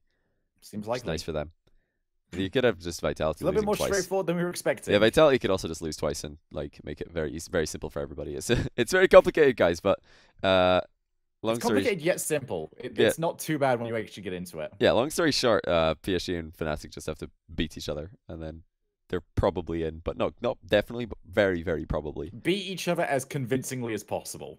Indeed, yes. And that's why we love all of these results, just making everything ridiculously tied. Moving on to another one which just confused the standings even more. Fnatic 3-0 over Complexity. I did not see this one coming. I didn't think that... I definitely didn't see a sweep coming. I mean, Complexity have had a rough couple of weeks. Is this the worst you've ever seen Complexity play? This week 4, probably. Yeah. This might be the worst. I mean, I'm looking across it. 6 games played. They had multiple games. I mean, they had 4 games where they scored 1 or less. They only had 1 game this week where they scored 3 or more. It just... It doesn't look like they've got any identity as to how they want to play. They just try and be as quick as possible, try and challenge as much as possible. And I don't know what they're expecting. It's like they're expecting to win 3 straight challenges in a row and then just tap it into an empty net. I'm not overly sure what the end goal is supposed to be when they get a hold of the ball. And it doesn't really look like they know either. Yeah, you can't in modern Rocket League, of course, you can't just try to beat the other team to the ball 5 or 6 times in a row. It doesn't usually lead to like more goals for your team than the other team, because the other team are just gonna wait for a bad touch and then take the ball and score because everybody's wasted all their boost. Complexity are like the kings of going up for super awkward touches that you're not sure if they should be even up for in the first place. Like the bonus of doing that is that if you're gonna go up for everything, then you don't need to think about it. Therefore, you can focus more on the mechanics, and you don't need to like think about what you're doing as much. So brain power, right? But I don't know. They need to be a little bit more smart with their selections. It's unfortunate that this same season they benched Metza, or they've not benched it. Yeah, they kicked Metza. Is the season that Magnus just dries out. He disappears. He's gone Yeah. from being like easily one of the best players in the league, probably even the world, to being almost a non-factor. Greasy's like been their Complexity's best player this Yeah. season, but it's It's like not been I anywhere still near enough. reckon Magnus is one of the top players out there. I just don't think this team works together. We were questioning it when we saw this team originally, during week 0, and we were going through all of the different roster changes. And we were saying, I believe what I said was this team could be 2nd, they could be 8th. Yeah. They could very well be 8th. Especially they got Flipside, an informed Flipside up against them this week. Man, Complexity 2-5 to end the season. That's not how I saw this going. Yeah. I call them the dark horse of playoffs, because if they make it in there, that's a world where Magnus has to have played well in week 5, in which case he's probably going to play really well in playoffs. But if they don't make it there, then yeah, this is going to leave big question marks. And like, do they just keep the Alot Magnus combination? If we're talking about that team, Alot and Greasy are very good friends. They go back like to the very, very start, pretty much of the RL competitive scene. Magnus and Metza were a duo before Alot joined them and had lots of success. So it's more like the Greasy Alot combo from a like friend perspective. I think that they're going to stick together based on being friends. But I'm just going through the statistics, and obviously we know stats don't mean everything. But they do mean something. When I'm seeing Magnus 4th from last in score per game, and I'm seeing a lot, not even just last, but he's dead distance last. Dead last, yeah. Like he's 40 points off, and that's Farah ahead of him. Goals per game, I mean, these two are both bottom 5 still. I'm trying to find any sort of statistic that these two are not bottom 5. No, Alot's had a very bad season. Alot's had a horrific season. I ain't saying that because I love Alot. He's lowest in assists per game. He's the lowest in everything. Saves per game. Not goals. He's lowest on saves per game, points per game, assists per game. But not goals per game. And I mean, he's never been like a points per game machine, because he does a lot of weird touches in the midfield that don't really go center. He does intercept things early that don't count as clear balls. He does go for, a lot of plays that aren't going to give you points in the scoreboard. But this is like a new low for him on like points per game sort of things stats. Are good when they're yielding results. Yeah. It's just like, okay, you're sacrificing yourself for the sake of creating elsewhere, but what is it creating right now? Yeah, it's just not doing enough. Really so that's the question. I mean, like, it's such a tough one. Who do you bench if let's say everything I don't know, just doesn't that go? Roster is so broken to me. Because you could say, okay, well, Alot and Magnus has worked before, so we're gonna keep that. Alot and Greasy are good friends, so we're gonna keep them. Or okay, Greasy and Magnus are like the best of a bad bunch, so we'll keep them. Like, it's not easy. It's the one time it worked well was when you had one of the longest standing duos in Rocket League. Or actually, no, it was the longest standing duo in Rocket League, in Metza and Magnus. So yeah, just give you guys some. You go up to Metza and just like plead. No, it's not going to work. Metza's having too much fun right now on We Dem Girls. But yeah, just to give you guys some context on this. Magnus Season 4 RLCS League play was 2nd in points per game behind Niels, and I think he was the rightful MVP of the league play.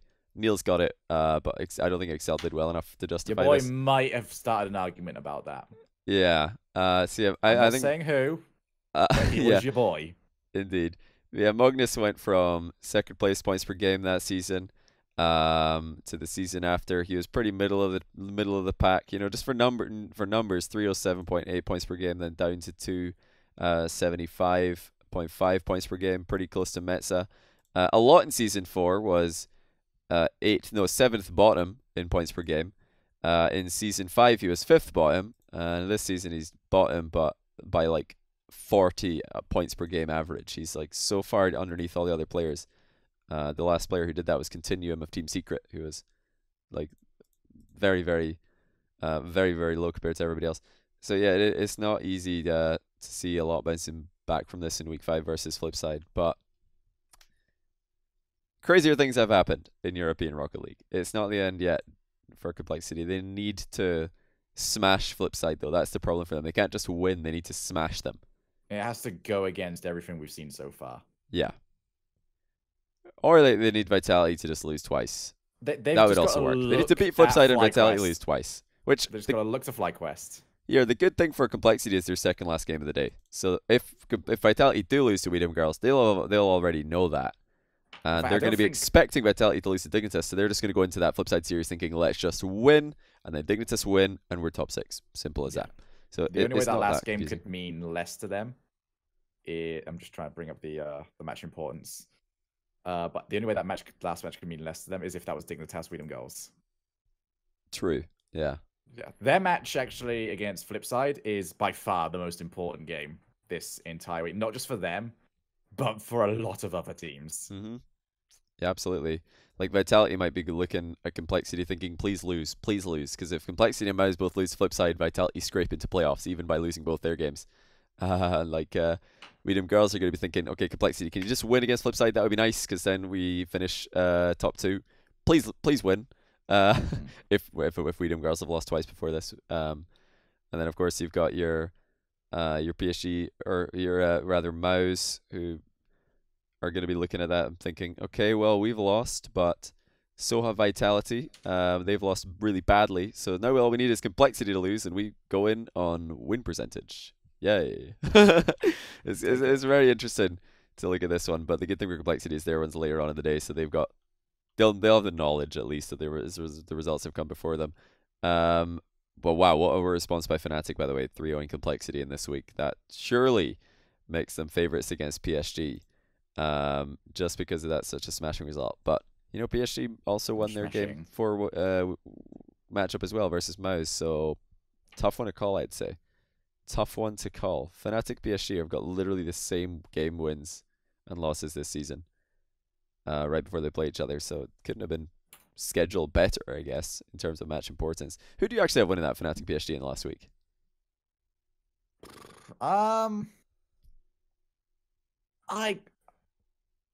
PSG look better this week, but I actually see Fnatic taking it. I'm just trying to imagine which one I could see happening more, and for some reason I'm pulling up a Fnatic. Interesting. So I'll live and die by that one. All right. Fnatic versus PSG. Can we get an F in chat for Fnatic and a P for PSG? Let's see what people are thinking about this one. Because whoever wins this is likely going to LAN. I've learned to trust my gut at this point. I know analytically PSG makes more sense, but every single time I've gone with my gut, I got it right so far. So yeah, that's a good thing to follow then. Yeah, a lot of Fs in chat, I think. A lot of Fs for Fnatic here. I mean, analytically, they're both the exact same bloody team. So yeah, they're literally the same in like pretty much every single way. But man, it's so tough to call this one. I'm not gonna go against you just to go against you, and I think I have to oh man, it's so tough, man. Maestro's so good. My main reason for Fnatic. Maestro's so good. I can't bet against Maestro. PSG have won me 0 drinks this season. Fnatic have won me 1 drink this season. Yeah, Therefore, I have a tiebreaker, Johnny. And quite frankly, between these two teams, I'm gonna take what I can get. Yeah, I'm gonna agree with you. I think I was just thinking about a one drink tiebreaker. I was just thinking of a reason that I could guess one of these teams winning, and I'm gonna say Fnatic because they have Maestro, and Maestro's still really, really good. So there. That's top tier analysis. I think Maestro that's plays going for to be Fnatic, so they're gonna win. introduced next season as a tiebreaker. It's going to go overall series wins, difference, head to head. How many drinks has Shogun won in bets featuring you? Yeah, I mean it's a pretty fair one as well as a Yeah, Rocket League you'd analyst. actually, I mean, we can get 50 or so drinks in on that. Who's been behaving pretty much? Who's been doing what we expect them to do, which would be nice to encourage that. Anyway, let's move on to the next game, which is Flipside 3-1ing Being Vitality. predictable. Did you see Flipside winning versus Vitality in week 4? I didn't see it after week 3. Like, I wouldn't have predicted it. Mostly because, hey, who really could have done? Flipside was sort of smashed by Dignitas, and Vitality were coming in off a 2-0. Yeah. But once I saw F3 play against Fnatic, I was just going, oh, it's I don't know anymore. Yeah. And that ended up being a good hunch to have. It was close. Yeah. There was 2 OTs here. Yeah, there were 2 overtimes. I still had Vitality winning this one, even after seeing Flipside earlier in the day. I was still thinking that Vitality would have it, but that just, I think, speaks to how well Flipside are playing right now. They've hit their stride at the perfect time, because Vitality didn't look too bad. They weren't, I mean, No. they were a disaster in week 1 and 2. But they look were like actually pretty they good. can still end up not necessarily the team to beat Dignitas. They're definitely not the team to beat Dignitas, in my opinion. Definitely not when it matters. They might get it during league play, but Dignitas aren't exactly going to go into next week with all guns blazing, must set fire to the world. Vitality can still be a top team, but right now they're still getting up to that form. And Flipside have just hit the flip switch. And it's well timed. It's good to see them finally doing it during an actual season. Yeah, true. Like, if we look at the teams that are all in 2 wins right now, Vitality lost obviously their only game in week 4, and they have they're playing against the top 2 teams in week 5. So you would naturally expect them not to make top 6 just because they've got the toughest schedule now. But I don't think losing that series to Flipside looked as bad for them as Mau's losses, Complexity's losses.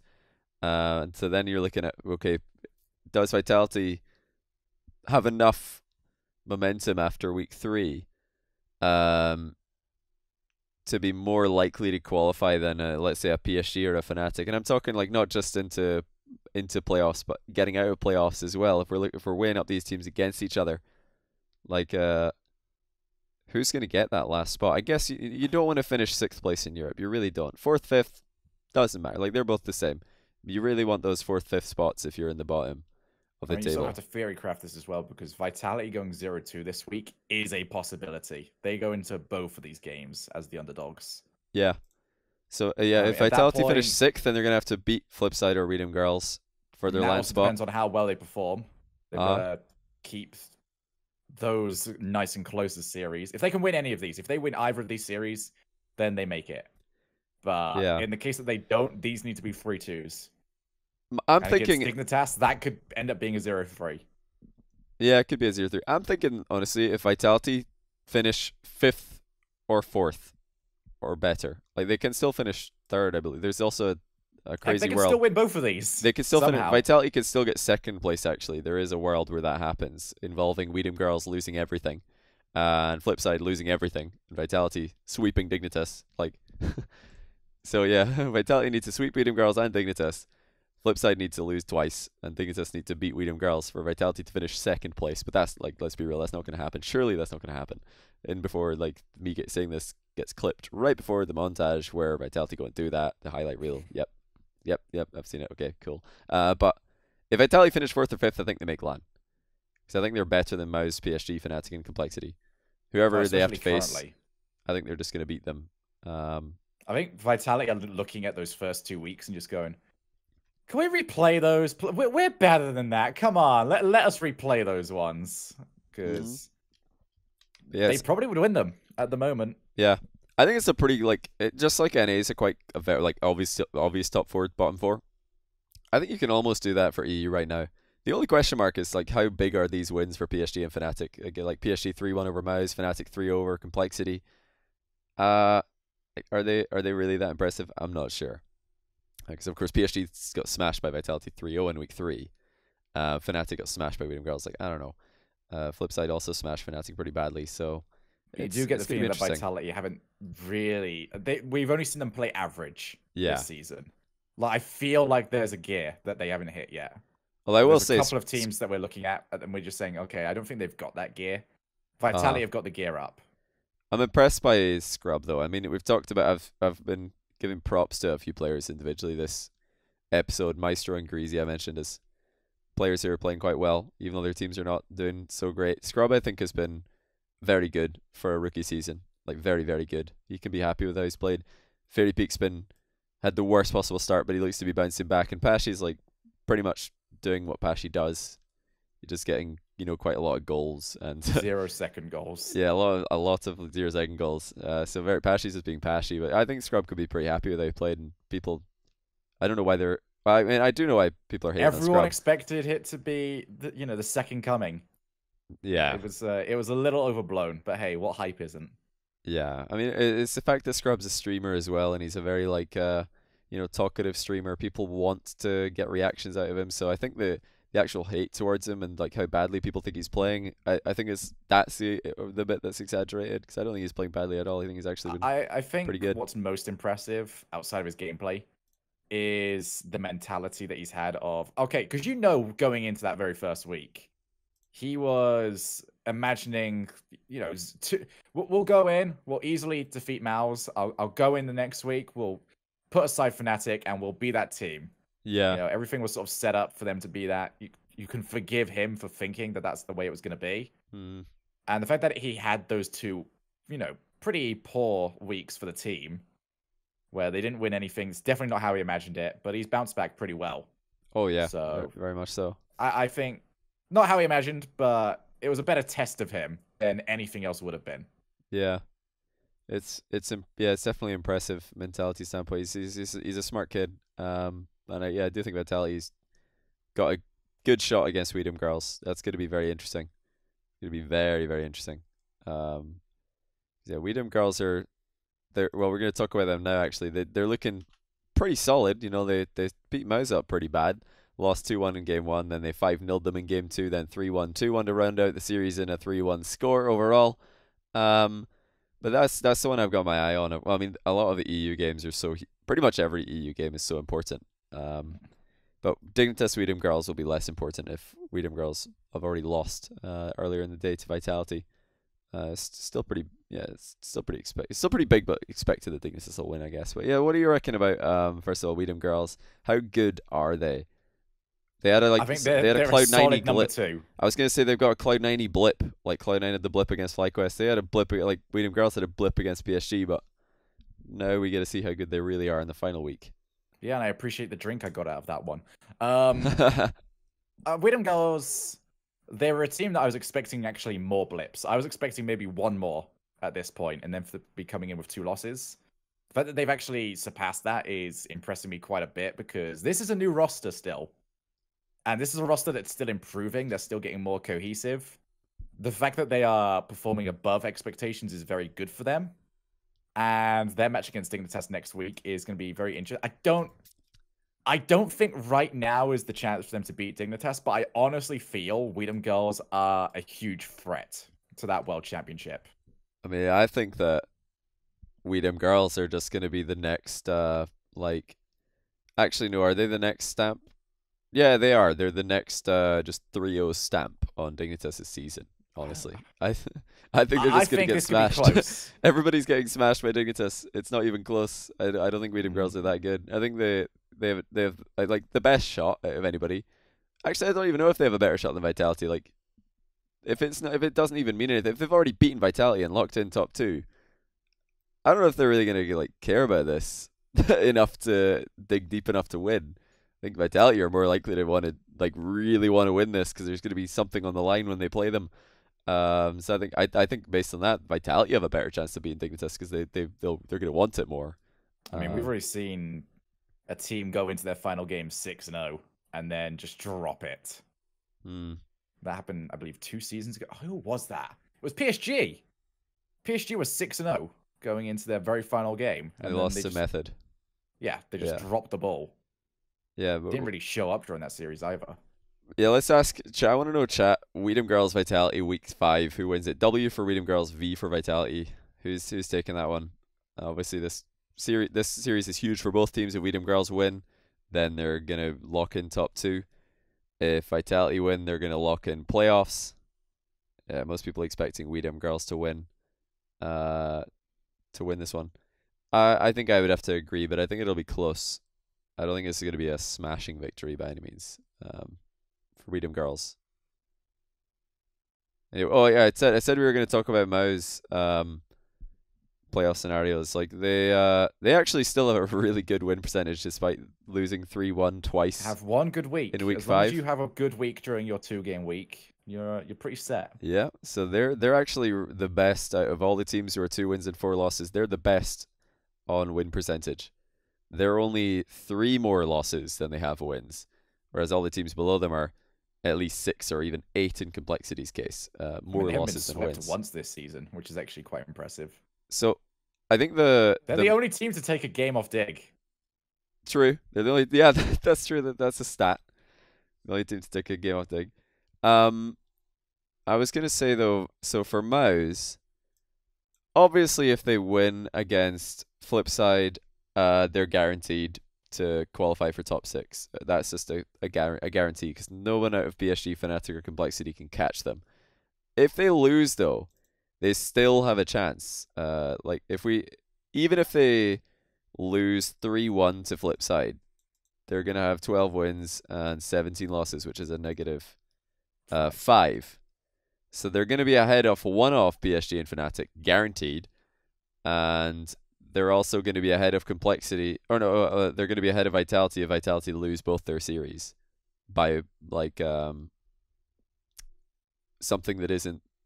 Well, no, Vitality would need to lose 3-0, 3-1. I think it's interesting though. Like Mouse need Vitality to lose is what I'm trying to like. It's a bad explanation of Mouse need Vitality to lose, guys. So if they go into their series against Flipside, which is series 3 of the day, and Vitality have already lost to Weedham Girls, that takes a lot of the pressure off Mouse.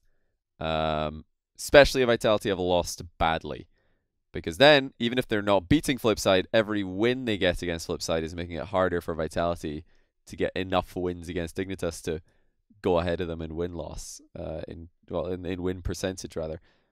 Do you see that happening though for Mouse? I mean, you do think that Weedham Girls are going to beat Vitality, I believe, right? Yeah. Well, put a score on that, just so I can create this hypothetical for you. What do you reckon? Weedham Girls Vitality. Put a score on that. 3-1, Weedham Girls. So that's going to put Vitality -3 on win-loss, which quite conveniently is exactly what Mouse have. And Hooray, then I'm good at this. And then the question to you, Shogun, is: do Mouse take more games off Flipside than Vitality take off Dignitas? Oh, no, that's the wrong question. Do Vitality take more games off Dignitas than Mouse take off Flipside? And it needs to be more. Do they take more? Yeah, it has to be more, doesn't it? Yeah, has to be more. Wow. I think that depends on what mood the Giant is in at that point. I see it being the same. Sod it, why not? Both Same. 3-0s. So they both lose 3-0. Then they're both on -8. No, they're both on -6. Which puts win head-to-head, percentage, which will put them ahead of one off Fnatic or PSG, 100%.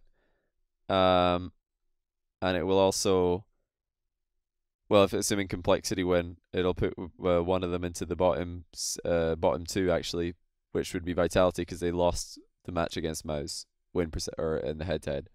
So that's an intriguing one, I think. If there's a chance that Vitality can get bottom 2, and it is actually a sort of realistic world, they just need to lose with to Weedham Girls and Dignitas pretty badly. And I love this game differential way more than I enjoyed percentages. Oh yeah, game differential is so much easier to see. So much easier to like figure out what's actually happening. So much easier to explain to a viewer. Indeed, yeah. So yeah, that was Weedham Girls. Mouse, second last series of the day. Last one. Oh, would you look at that? Dignitas won 3-0. And that's it for today's episode, guys. Thanks for tuning in. Now, if you want us to speak to this one, Dignitas are guaranteed top 2 already. Locked in. They're not guaranteed number 1. There's a chance that they can, fall behind precisely Weedem Girls if Weedem Girls beat Dignitas and Vitality beat Dignitas and Weedem Girls beat Vitality. That's how Weedem Girls finish ahead of Dignitas.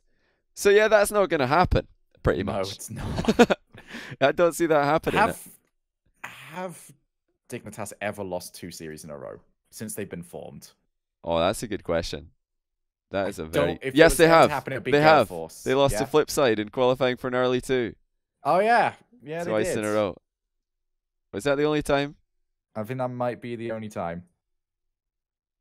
Unless Chat, help us out here. Was that the 4. only time? No, they didn't lose in Season 4 twice in a row, I don't think. Because they always made the final. Taking a look very quickly. They always made the final. Gale Force lost the front line, but then beat a Reality. Gale Force win. Win. Nah, there was never a point. Heck, they finished that season 5-2. Yeah, so it's just that one time, the Gnarly 2 qualifier. Oh, wait, Gnarly 1, actually. Yeah, they lost Gnarly 1 twice in a row. They got 3-0'd by Ghost. That's quite some time ago, but yes. But if yeah, I'm going back to ago. season 4, then we're going to have that as well. Yeah, but yeah, Dignitas are probably going to finish first here. They only need to win one of their series between against Weedem Girls or Vitality to finish first place, guaranteed. Even if Weedem Girls beat them and Vitality.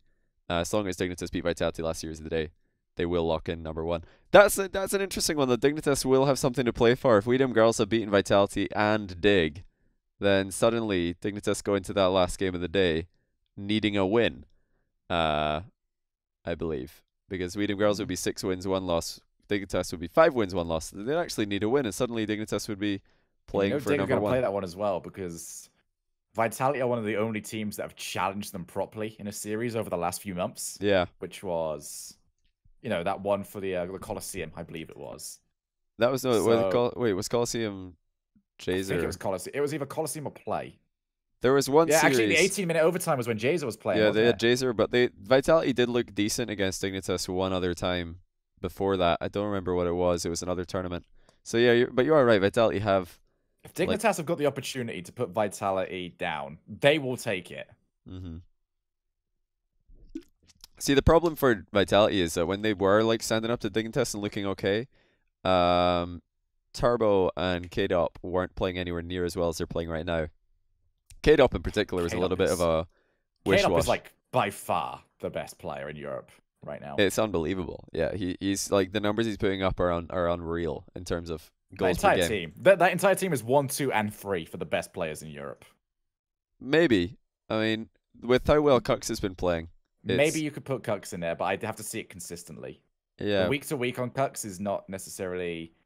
he jumps between great and average quite often. I mean, well, if we look at just RLCS, who's the best, so the top 3 performers in RLCS league play, there's other, players in the conversation, but, based on the past, year, oh yeah, top 3 EU Dignitas player, all 3 are Dignitas by far.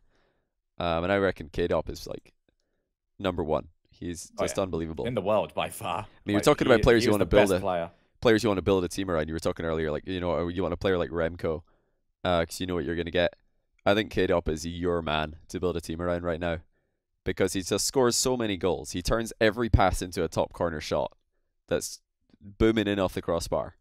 And his work ethic is unbelievable as well. That's the most underrated thing about K-Dop, is that guy just plays the game so much. I got asked earlier on, if you were to put a fantasy team together, who would you pick? Go I decided I'd go for one for each region. Garrett, K-Dop, Drippy. You'd choose Garrett right now? I think really Garrett. I think you give K-Dop someone like Garrett, someone who's very similar in style to Violent Panda. I think you get the exact same out of K-Dop. I wouldn't want to risk anyone else with him to not get the same results out of K-Dop. Interesting. I theory crafted that one a little bit too heavily. I mean, you said Drippy for OCE, right? Well, that one's sort of a shoe-in. That doesn't take much thought process. Drippy's just needed. I don't know if K-Dop and Drippy would K-Dop be able to understand the Australian accent? I don't think. Can K-Dop understand anything that's said to him right now? I mean, you saw the what was it? The silence video they put up recently. Oh my goodness, yeah, that That was was pretty so funny. good. Or What?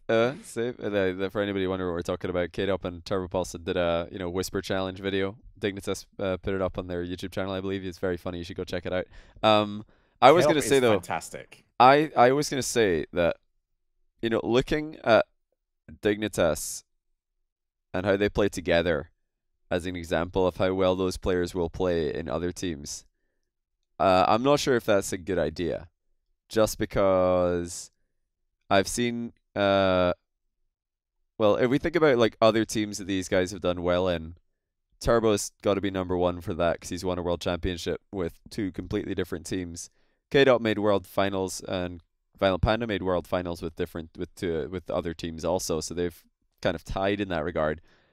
K-Dot did actually swap teams so much though. Mm. And so did Panda actually. They all kind of swapped. They all swapped teams a lot. But I'd say that the player who's had the most success in multiple different rosters would have to be Turbo out of those three. So therefore, if I'm going to make a dream team, I would pick Turbo just because he's had more success in different rosters. I know that a lot of players do. Rosters.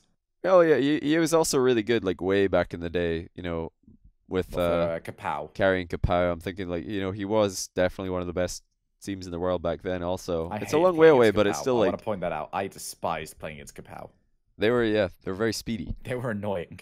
I was gonna say though, the other thing about or the other thing to consider is like K-Dop doesn't do six mans and stuff like that. He does play with a lot. He does play a lot with his French buddies. So I don't know what he would look like in a team with non-French, non-Dignitas players right now. I really don't know.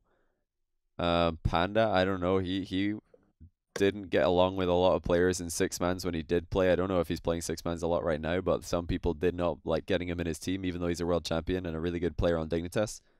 So I would go for Turbo there. Turbo Drippy. Huh. Who do I want? I really wish we could have like a big Rocket League simulator. Yeah. That we just like, okay, here we go. There's the teams. There's the AI for it. One day, Johnny, this is going to exist. Yeah. And I'm going to remember this, and we're going to put our theories to the test. I'm going to say Turbo, Drippy, and Justin.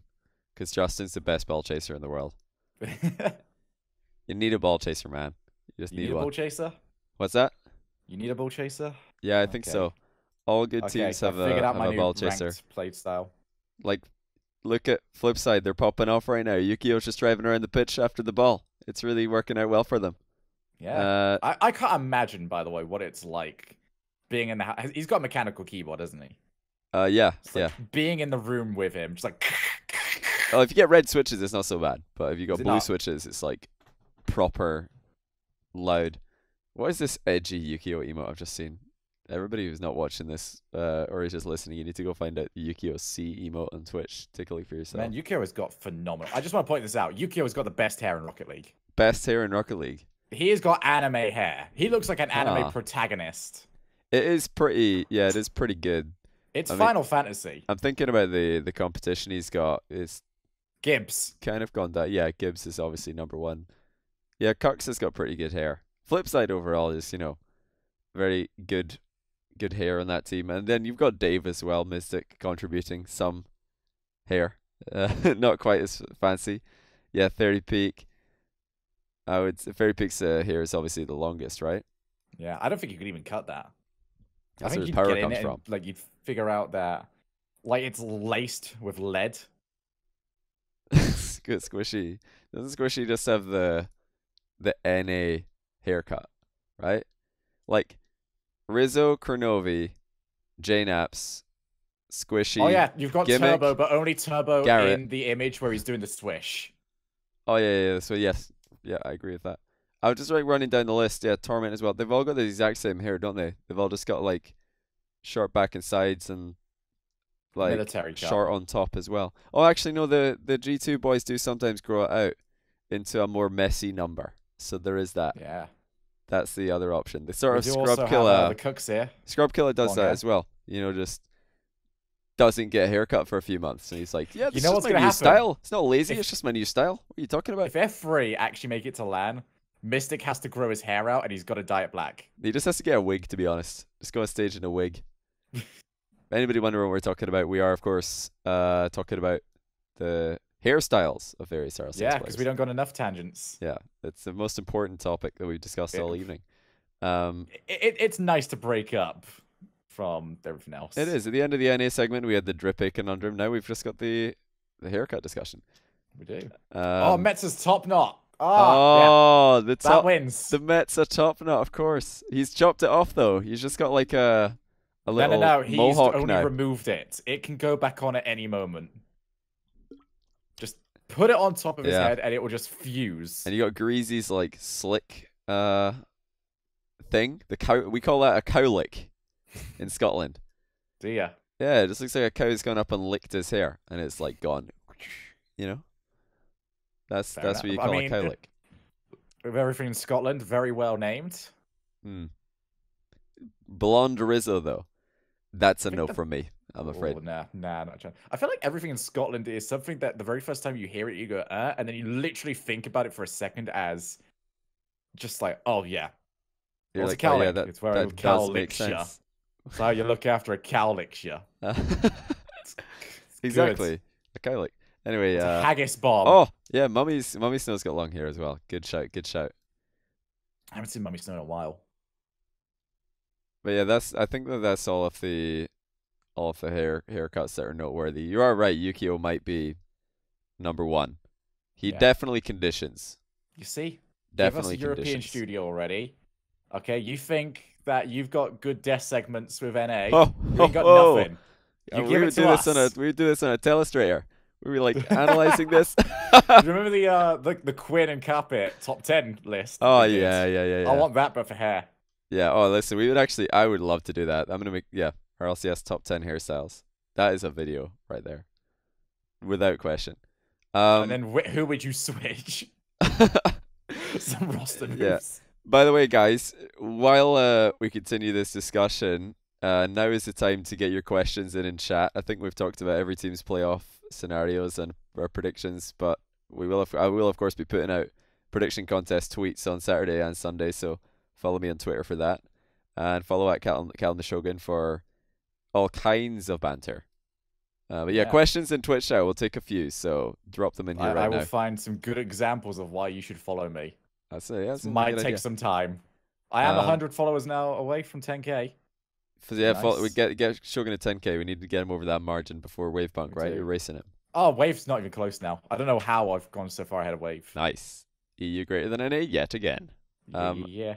I'm gonna very quickly catch up on subs and stuff. But I'm not gonna make you listen to this, so I'll mute my mic on Discord. Rap got it. But yeah, enjoy you find tweets that are gonna sell out your Twitter while I do this. I will.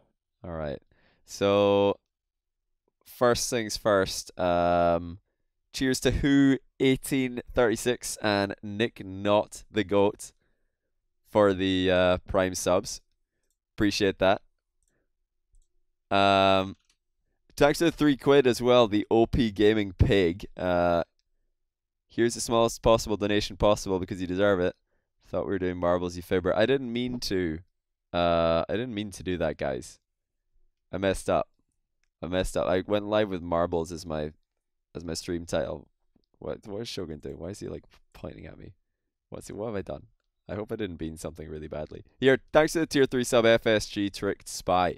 I think you have tier 3 sub before. Did I? No, I didn't already say thanks for that one. So yeah, I appreciate that, buddy. I'll put you on my list of tier 3 subs yet again.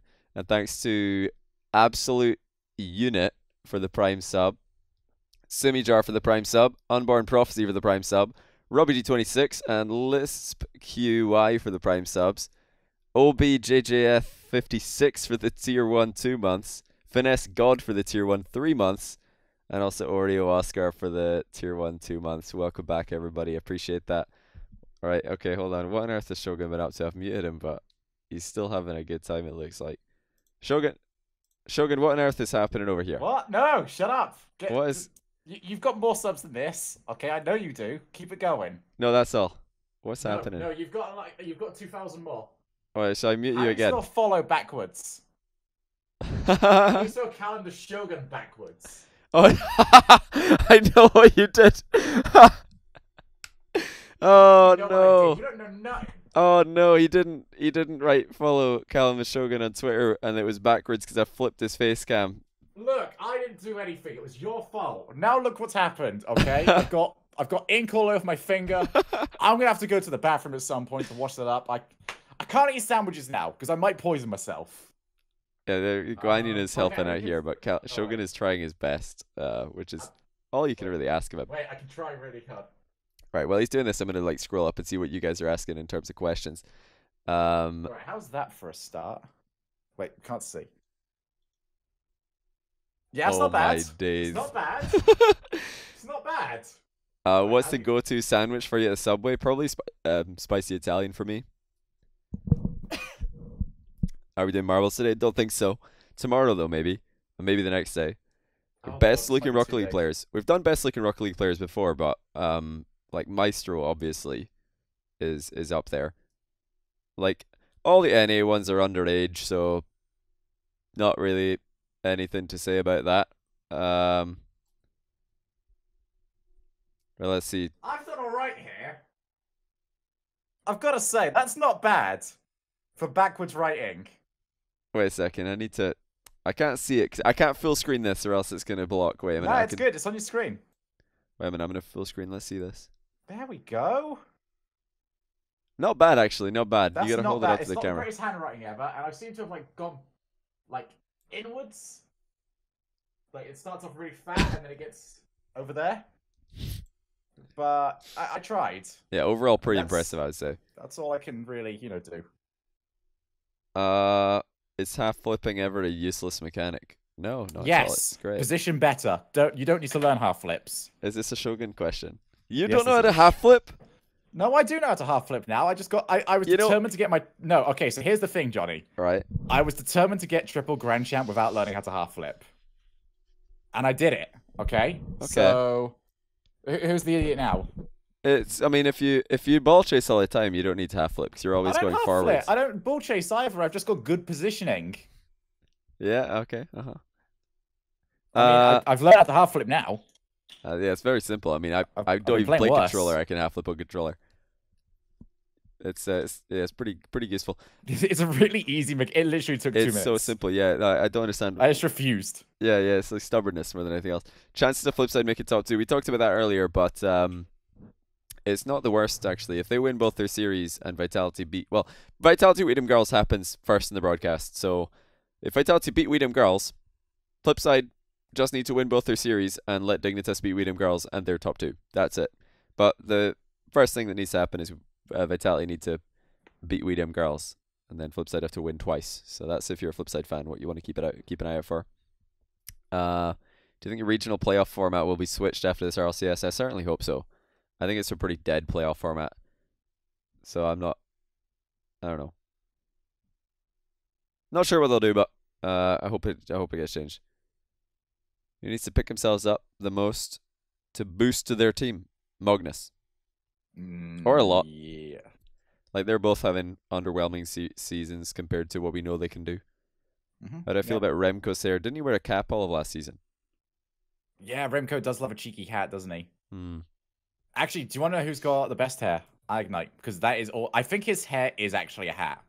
Oh yeah. Have Yeah, you he ever just seen has a Ignite cap. without a hat? That's a good yeah, that's a good point. Just like changes the moment he's got a new sponsor. Yeah.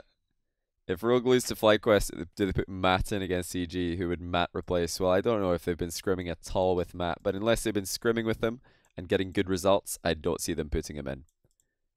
And who do they replace? It would probably have to be Joro, but oh man, that would be a story and a half if it worked. But I don't think it's gonna happen. We've seen seasons saved even later than this. Crow had a 6.25% shooting percentage last week. Can you think of a better crossbar hero? He had a Kraken open at miss off the post. Did you see that one, Shogun? Yeah. Oh my days. It was the worst I've seen in a long time.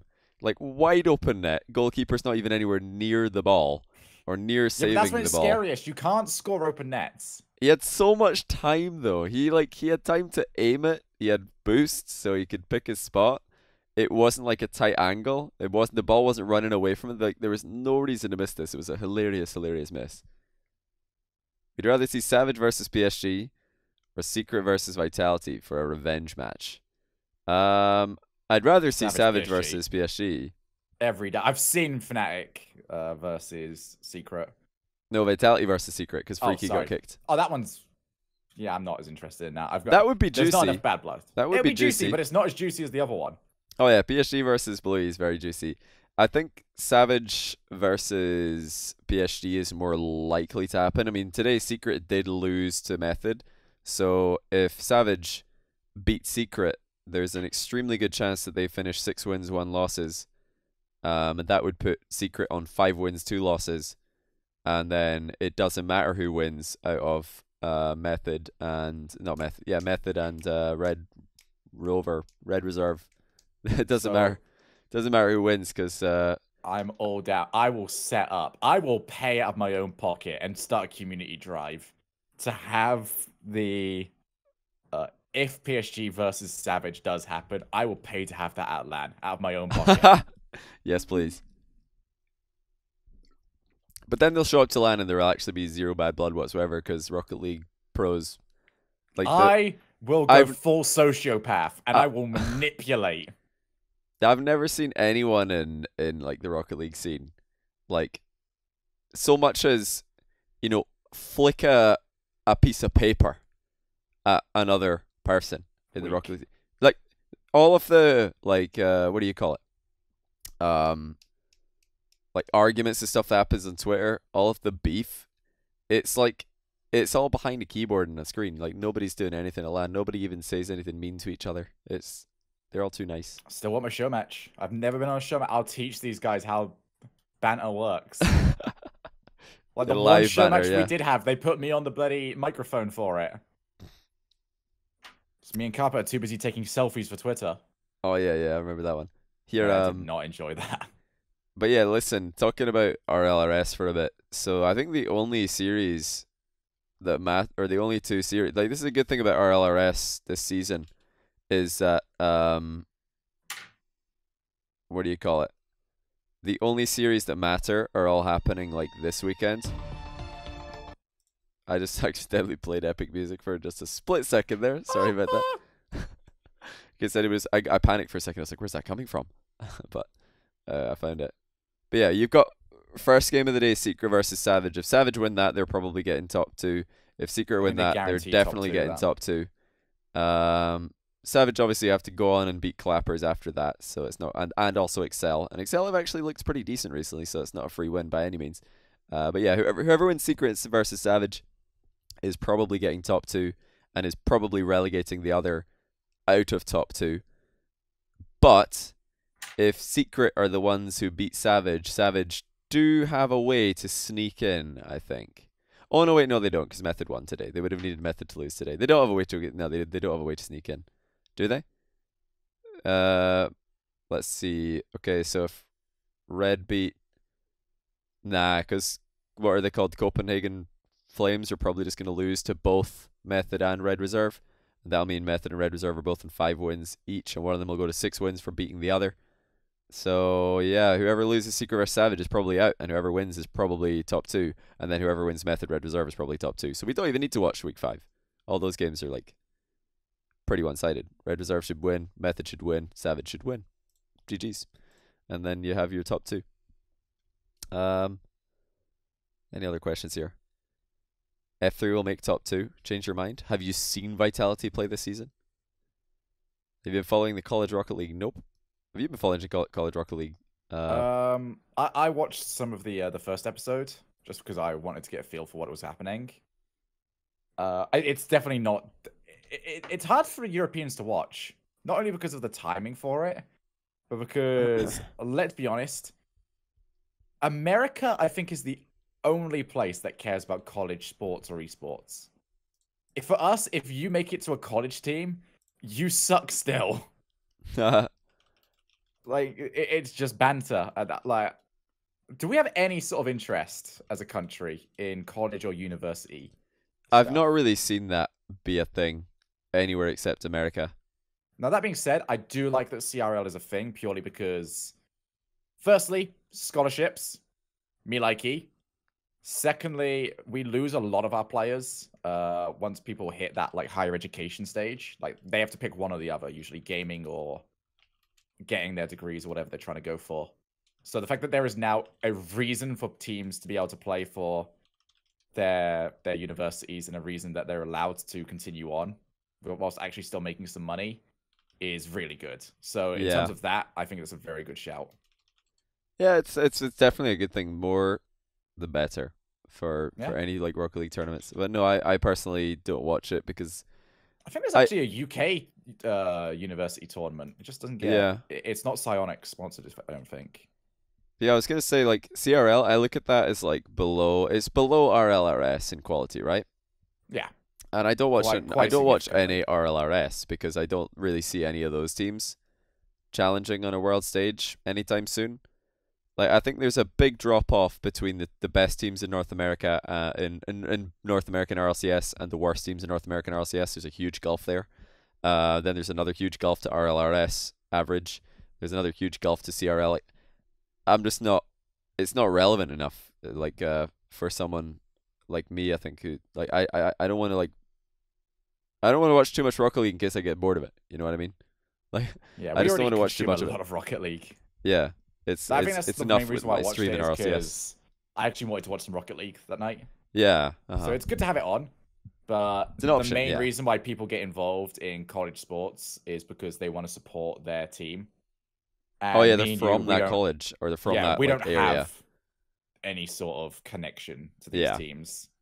but It's yeah, actually you kind of guys funny. There definitely. was a one overtime segment we did, and I was on whilst they were talking about CRL. I was just, Oh just going, no. I don't Oh actually know no. how any of this works, if I'm being completely honest with you. Like I was completely lost. The whole idea of college sports is very foreign to us. Yeah, but absolutely. I mean, all you American viewers, I'm sure you're gonna understand it a lot better than we do. So get stuck in and enjoy yourselves. That's Absolutely. I mean, I want people to be unreasonably biased. If that's your thing, be unreasonably biased about it. I want every single time Wavepunk is like super happy that his university, which was TCU, has won their game of football, even if they're against people that are like completely awful and they've won like 64-0, which I've been told is a good score in American football. Like, I'm just saying, just go, you care, man, and you know what? Good for you. exactly, man. Exactly. You know that the Michigan State team took down Garrett Justin and Torment in ranked a few days ago. I know it's just ranked, but still. I mean, I'm not saying that they're going to be bad teams at all, but I mean, why aren't they in RLRS? Are there any RLRS teams as college teams? Like RLRS in North America is not like ferociously competitive. What stopped them from qualifying, right? I would actually really like to see one of these university teams. I don't know if many of them even try and qualify as a team for Surely they did. RLRS. Don't know. Surely. Do you I'd think? like to see a team actually succeed. Oh yeah, of course. I think Fairy and Scrub fill the same function, have the same role in Vitality. They tend to go for the same balls. No, not at all. That's just an excuse for how bad they're playing. It's more to do with the fact that they're not giving each other enough space. They keep on like creeping forward, and they're so eager to like be the next person in on the play that they're not like properly looking at what's happening in front of them. They do both tend to have the same response to not having a great series as a team, which is to do more.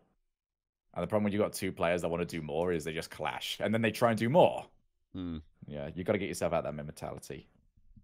Do you think ones will get a bigger stage? Well, I don't know if Psyonix have any plans. And with how like much is needing to be done for RLCS, doing 2 RLCS a year doesn't leave much space for Psyonix with their current esports team, I believe, to run like another big tournament. The only other Um, big tournament outside of standard is the Universal Open. yeah, and It's if like Psionics sponsored. No wait, the 12 Titans was Psionics sponsored, wasn't it? yeah, Yeah. but well, I mean, there's a lot of Psyonix sponsored tournaments popping up all over the place, but all of the orgs that are running them are trying to build a brand, and the best way to build a brand is to get Squishy to play your tournament, is to get Rizzo to play your tournament, is to get Cuxer to play in your tournament. and you're not guaranteed to get these guys if you run a ones tournament. So people don't run ones tournaments; they run threes tournaments because they want to get like all of the biggest names in esports, or for Rocket League esports.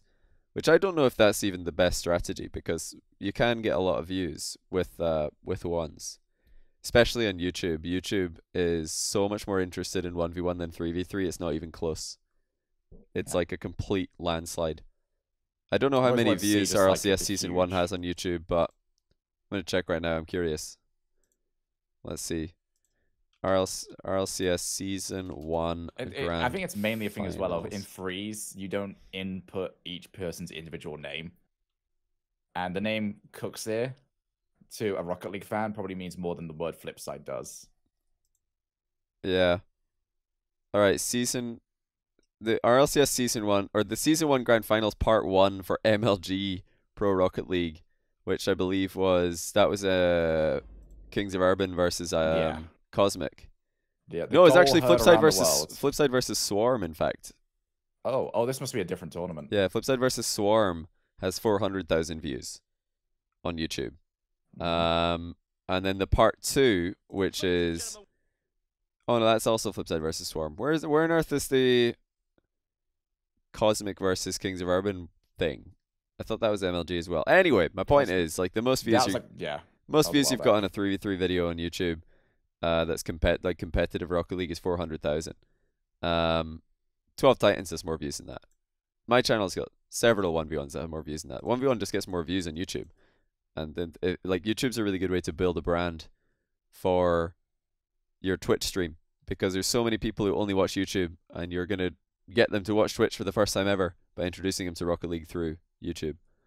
Well, introduce them to your Twitch stream through YouTube. You know what I mean? Yeah. Cuck brings 50k viewers on his own. I'm pretty sure, like, if one of these tournaments in the off season was a big enough 1v1 tournament, like big enough prize pool to entice the big names, it would get just as many, if not more, views than the off-season tournaments did get. They didn't get like crushed. They didn't get massive amounts of views. 12 Titans got 32,000. How many would Gold Rush usually do? I don't think they got into 5 figures at all, but I might be wrong about that. I'm not sure. The problem with Gold Rush is they invite 3v3 mains and get them to play 1v1 or 2v2. Yeah, which means Dapper just slaps them all until we get the inevitable Dapper Cooksir matchup, which is always good fun. Me stacking cars in a private match has more views than that. Does it actually? Oh no. I mean, I've got a lot of videos that have more views than that. They're stupider. You've had some that have just been attacked by the YouTube algorithm. Yeah, my most viewed video didn't even start off getting that many views. Wait, let me guess. Florus Lava? No, actually, Florus Lava has 805,000. That's my 6th most viewed video. Oh no, you poor boy. Me versus John Sandman is ahead of that. Me versus John Sandman has more views in the RLCS Grand Final. Need I say more? Like, 1v1 just gets views. It does. I reckon if Psyonix like showed a bit of love to 1v1, it would blow up. It would really blow up. Who do you most want to see take down Dig at LAN? Probably Flipside. That would be like the best redemption story. If Flipside come back and win another LAN. Holy cow. Flipside or NRG? You don't beat that. Yeah, NRG, of course, to the revenge. Yeah, that would be good. But it's the opposite way round. This time, Dignitas beat them in the semifinals. Here, listen. If me versus John Sandman having more views in the RLCS Grand Final on YouTube wasn't stupid enough, an all-star bot versus a bronze 3 player has 200,000 more views than the RLCS Grand Final. Okay, I actually really want to watch that. Don't spoil who won that one for me. Was it actually a good series? It is one of my most proud videos I've ever made. Okay, it is very, very good. I'm going to shut down chat. I am very, very happy about that. I'm hiding chat. I genuinely don't want to know who won that. No, that is a fantastic series. Actually, most of like my good content that I've made in the past year has been the stupid content. Although, actually, no, that's also not true. No, maybe there's been some cracking 1v1 series. It's Have you ever thought about 50-50 actually having like a King of the Hill sort of thing? Yeah. Like some sort of title that you give to a player. It's just like, okay, you're the one to beat. If someone beats you, then they're the champion. Yeah. And the next guy that played, probably OSM would have him for a while, but he's been popping off. OSM lost recently, actually, to Rottweiler. Who did he lose to? That person's the champ now. Rottweiler. Yeah, the lineal champ. We have to go back Yes. to the 12 Titan season like 1 and find out who the lineal champion is. The lineal the initial 12 Titan winner. Who's the best caster to ever cast Rocket League? Well, that's if you want to if you want me to say Shogun, you need to ask the question differently because like debatably the best caster who's ever casted Rocket League is probably like one of the MLG casters, right? Oh, I'm gonna need this. It's a gigantic stress ball. What on earth? Yeah, like Art gave it what are to they called? Art. Puckett and Benson or Psionics Art. something. One of my friends, Johnny Boy, gave it to me. Shogun Bible thump. You need a capital T there, mate. Nah, I agree with that. The MLG lads are actually really good. There are better casters, like objectively.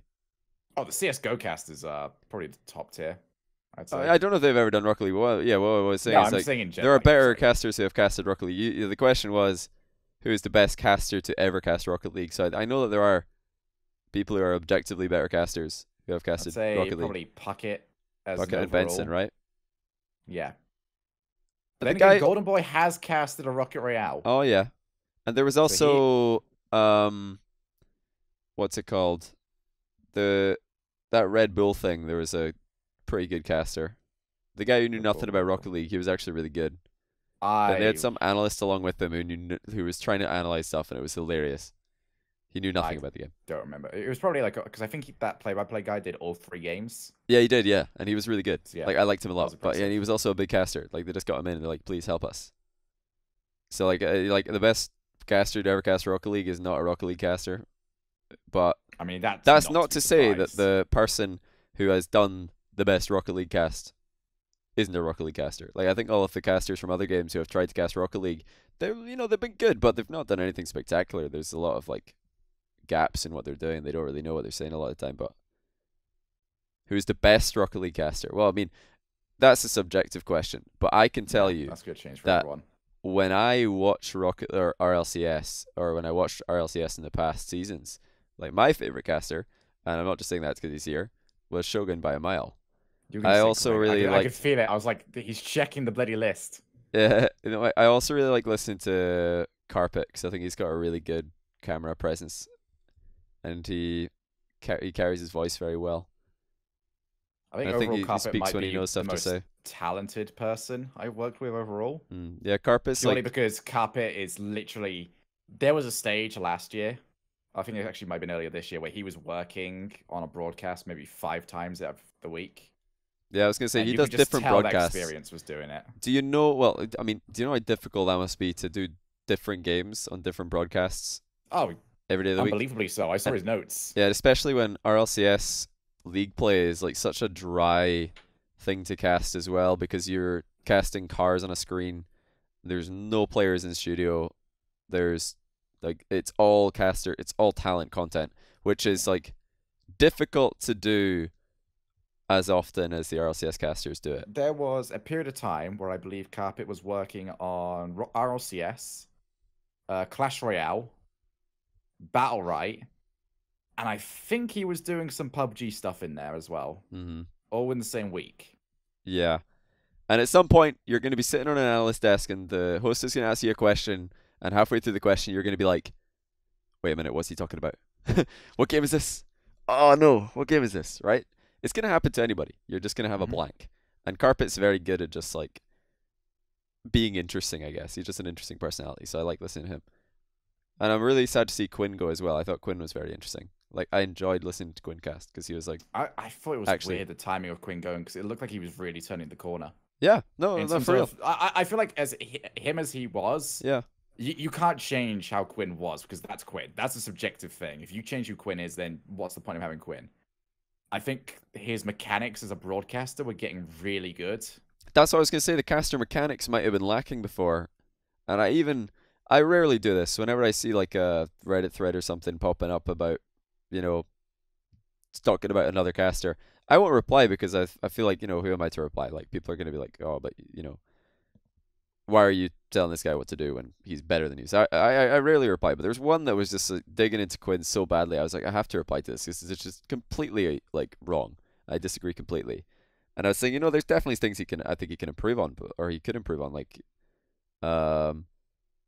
kind of like matching his co-caster's tone and I gotta like tell you, by the way, breathing that is an control. unbelievably difficult thing to do. Oh yeah, you need to I practice had that. a I had a week where I believe, yeah, Carpet was down, and I think one more person was away.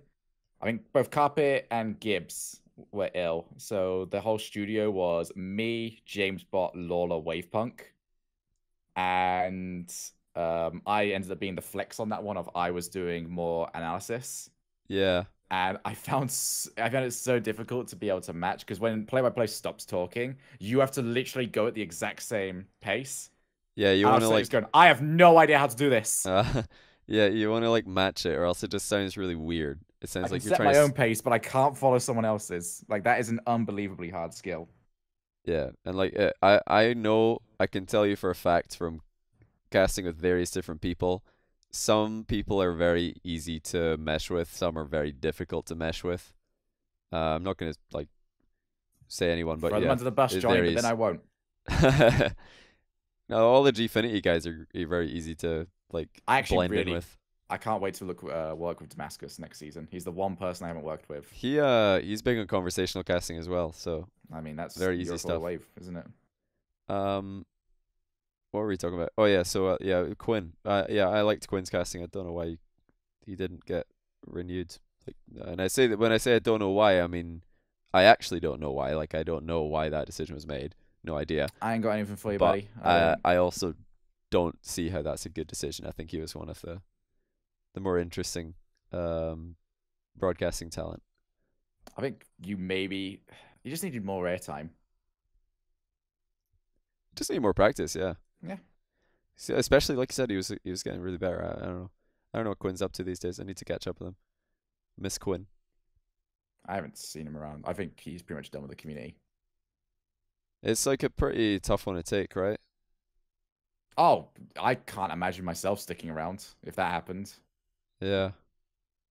I just don't understand it at all. Like I actually don't understand it. Wait a second. I'm not on the broadcast.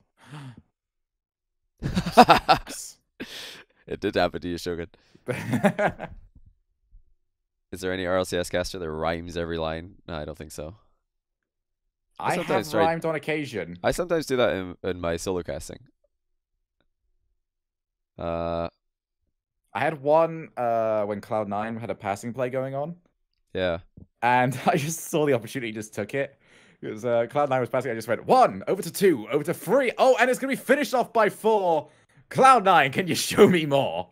Like, it's there. I'm taking it. Sod off. It's so cheesy. Squishy, it's visa issues. You need a visa to work in the US. If the job you're doing could be performed by someone in the US or someone from the US.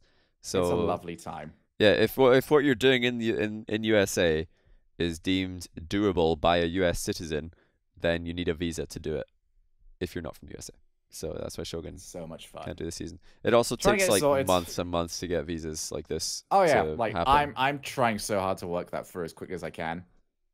But luckily, in the meantime, we're getting like loads of Shogun stream content. Streams popping off. He's like, I can't believe I'm actually getting viewers on that. Nailed. Like, what is your sub record? You're like getting sub records every time you go live. Like, the new sub record is I believe 528. There you go. So like road to 600 subs right there. Another emote slot. Is it? Do you get an emote of 550 maybe or 600? No, after you get 500, it's one every one because you get your first 20 over your first 500 that you get. Well, keep it up, man. It's the best thing you could do. I mean, this is what happened when I was like, oh well, you know, they've decided who's going to cast RLCS season 1, and I'm not one of them. I'm going to stream. It worked out pretty well. I'm loving the stream stuff right now. It worked out pretty well. So much fun. What do you think of Achieves? I like him, says the Iceman. Yeah, he's good. What do you call it? Originality, I'd say. Yeah. Good. But when he says something, it's usually like knowledgeable. It's not, I think this and I think this, and then it's immediately proven wrong by something. I mean, I'm not saying he's right all the time, but I mean, he's usually got a reason for saying what he says. And if you've got a reason for saying what you say, even if you're wrong, well, you know, at least you had a good reason for saying what you said. It's like if somebody goes and predicts Dignitas winning 3-0 this weekend, and then they don't, it doesn't make it a bad prediction. I think he makes a lot of he says a lot of fair things. I reckon he'll get better with what we talked about earlier, like blending with his co-caster more. with more practice. Because sometimes it can, like, casts can fall a bit flat sometimes when the play-by-play is like, oh my goodness, that was the sickest play ever. Then the analyst is just like, wow, that was a really, really good play.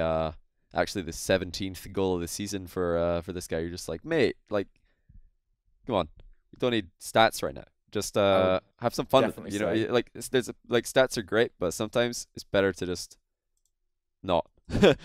You know, you don't need that over information. After being forced to sit between me and Onset for 15 straight broadcasts. Oh yeah, he did that. I think he improved a lot over that time because he's just like, you've got to open up here because we're not going to shout over the top of you. Yeah, I've always enjoyed Achieves because it feels like someone you can have a conversation about Rocket League with. Just because, as you said, he's very certain with the way he delivers what he says. Even if at the time you just go, wait, what? At least at that point, I can. I mean, you might say, completely. Wait, what? You don't have to agree. Like somebody could say, no, I can argue with something with him, and I feel like it's not a personal attack on either of us. Somebody could say, like, I hate that this team are trying to air dribble so much. That's never going to work against a defense like, and insert team name, because they challenge so well in waves, right? And then you could be like, yeah, that's a fair thing to say. But, it doesn't mean that it's not that they're not going to score an air dribble. Like, saying that doesn't make you stupid if you're wrong. It just makes it so much more amazing if an air dribble does go in. Like, I like when people are willing to make bold statements, basically, and back it up. But yeah, I want more, the more personality the better. I want maximum personality, because what I like watching is just people having fun casting a game. People who are naturally interesting to listen to. By the way, this year, if we're both working Gfinity, which nothing's locked in for that at all. I've only responded to one email so far. You haven't? Huh? No, I've responded to one. Oh, you have? Yeah, same. Which was asking dates. We're going all out on this. We're going all out on the bants. That's gonna be good. Here the ooh, what a touch that Chiefs does bugs me. I've not noticed that myself, to be honest. But what I can say to that, and I've not noticed this, but saying words, this is something I've noticed as a color caster. Saying actual words over the top of your play-by-play caster speaking does not work in Rocket League. If your play-by-play caster is trying to finish off his call on a goal, you think back to pretty much any call that's ever happened for any goal in Rocket League. It's what a shot by this player. If you're a color caster and you chime in with amazing strike, then suddenly you've just got a jumble of words hitting the mic at the same time, and it kind of like sounds messy.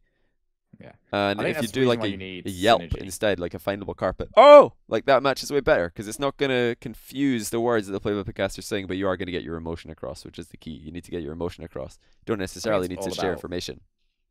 Synergy that you have at the time. Carpet was actually, I mean, the best example of this I can think of is Carpet had the synergy with me for that Justin goal to recognize, okay, Shogun is gone here.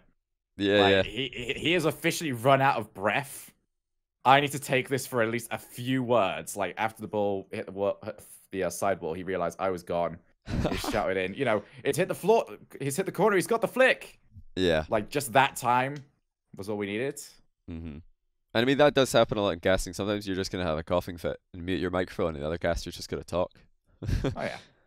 I remember one time. There's been so many where it's just why is this guy talking all the time? Because my guy next to me is about to die. I remember one time I was casting, and the series was ending really, really quickly compared to what we expected, and I needed to get. I think it was Gregan had to get on the mic after, so I had to text him. I was like, "Mate, you need to get over here. Where are you? You're up in 2 minutes."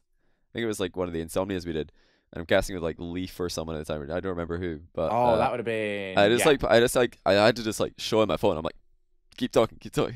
I'm good at. I have things happen. That doesn't happen at RLCS, I imagine. So what is what's the biggest thing you've had to cover for? Is that the biggest thing? Well, that was actually someone else covering for me, but I mean, I just had to do this. Most of my things I'll have to cover for, I guess, would just be people coughing. I've had to cast with very sick co-casters at Gfinity quite a lot because it is the UK, so people get sick all the time. and you'll just like see somebody going, and they're muting their microphone. You just have to keep talking. But luckily for me, that's like the easiest thing in the world because I solo cast all the time. So I've never in my life ran out of things to say about a Rocket League game while I'm watching it. Never happened. It's not gonna happen. I think the biggest one I've ever had to cover for was last season when we had one of the boxes that the microphones run into just went down. Oh yeah? For my color commentator. So I just had to talk for like 3 minutes. You know, just gonna get really nice and cozy on either side of the mic. Really. But I actually kind of like that one. Like that one wasn't too bad though because I Yeah. didn't have that worry of okay, I don't know when it's coming back in. It could be any moment now. It's a Uh-huh. case of okay, this guy's gone. I can just immediately go all right, solo cast. I'm doing Yeah. both roles now. Yeah. Yeah, the one thing I want to hear more of in Rocket League casting in general is like a willingness to like, or maybe not even a willingness, but like a realization of like a good moment to just slow down the cast and stop play-by-play altogether. Because right now it feels like play-by-play is just rolling, right? And I think play-by-play can be good. It can really hype up a play, and it can, you know, it really blends with Rocket League really well. But sometimes it's good to just like stop the rolling play-by-play and just have a like conversation. And I'm not meaning like an analytical conversation. I'm not a huge fan of where you just get two color casters. I'm thinking like just full on, let's just have a bit of banter in the middle of the series. Or let's just, you know, talk about a moment that goal reminded me of that was actually from RLCS Season 3, reminiscent of this, blah, blah, blah. You know, just throw in some history. I don't know, just mix it up a little bit. Like Rocket League, whenever I listen to Rocket League casts, and maybe this just because I cast Rocket League all the time, that I'm looking for something more. But sometimes it's just so dry and predictable. I'm like, surprise me, you know? Tell me something I didn't think I would hear during this cast. Talk to me about haircuts. Yeah, haircut. Like, you know, some people like when I'm streaming, they'll donate and like give a random B fact, and I'm like, listen, I got a B fact as well. Actually, listen to it. I'll give you guys a B I just want to fact. hear B puns Like, the entire match. Yeah, like puns. Like give that girl Animal their B facts. I'd love to hear me some like, you know, whale facts. Like if that popped up in RLCS, I'd be like, no, this is the content I've been waiting for. Like I don't give a monkeys how many times Cordova's hit the crossbar this season of RLCS. Couldn't care less. But how long a beluga whale is, I don't know that, and I'd like to know. You know, that is something that could really be implemented more. I'm making. You know what, Johnny? Uh-huh. Every single cast we have this like current season for Gfinity, Mm. I'll have a new fact for you. Yes, I hope so. We'll have a fact for each other. How about that? We'll see Yeah, if it yeah, we'll surprises try. the other one. And it's going to be a test to see who can fit it in at the right time. Oh yeah, you got to blend it in there. Yeah. Oh yeah. It's like flopped onto that one. Just like a whale likes to. Just like a whale would flop. In fact. Well, we're on the topic of flip whales. flops are 90% toxic. I did And not know also that, actually. make you look like a twat. I did know this. Butterfly, yeah, I did do butterfly facts as well. Yeah, we did that. We've got loads of these streams. It's good when you've got. I mean, this is kind of my co-caster, is Brian, my donation reader guy. He just like starts spamming in my ear, and sometimes it is better content to just like respond to it than continue talking about a boring game, or if it's like, you know, a quiet moment in the middle of a game. Usually, like right before a comeback is the best. If you could time it right before a comeback, which is really easy to do in 1v1, because it's like a goal happened. All right, sick. This could be the comeback. So let's just really, really quickly stop the play-by-play and like tell a story about one time this guy came back from a similar position like a year ago. Because you never know, it could just be 2 kickoff goals and then bam, we've got a 1-goal game. Like that's the good thing about ones as well. You get so much more freedom with your casting, I think, than threes, where it's just like, oh, yep, somebody whiffed. That's a goal. Whoops, a very, very fast goal.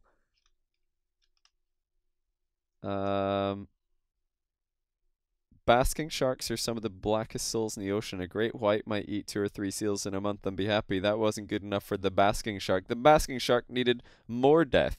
The basking shark traded in its teeth so it could consume millions. I mean, it doesn't eat millions of seals. It eats millions of like fish or something. No, seals are like cluster grenades. Once you hit it, it turns into millions of more smaller seals. There was a great point where someone made Brian argue with you, and you reacted so powerfully to it. Thank you. I appreciate that. I try my best to like have dialogues with text to speech. It's okay. It's occasionally coming out quite well. You think after all the times I've had chances to do that, I would be doing it well sometimes. How many wins is RLCS wins is Turbo gonna win before retiring? Now that's a good question. Double digits. I don't think he'll reach double digits. Nah, RLCS will finish and he'll just like buy the rights to it. He's gonna have that much money that he's gonna buy the rights to the RLCS. He's gonna write his own RLCS. How many like Dignitas are probably gonna win this one? I mean, right now it looks like they will, because everybody else sucks at Rocket League. Then the season after, do you think Dignitas will win again? I would be surprised if somebody lets Dignitas win season 7. Could you imagine that 4 times in a row? If everybody lets Dignitas win season 7, I'll be surprised. Like if Dignitas win this season, I think all teams need to come together in a pack, try out scrims with every single possible combination, and set up a super team. Yeah. I mean, if Cloud9, G2, and NRG can't, basically if none of the teams from North America win this time around, or have a close grand final, they gotta change someone. It's been too many seasons of failure, right?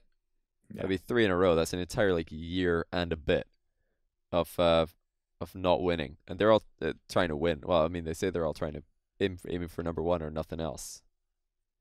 Got to change. And then of course, Europe. Everybody's already figured that out. They're all trying new things. So good on Europe for trying. NA, I don't know. I'm not confident. No changes is not a good thing, I think.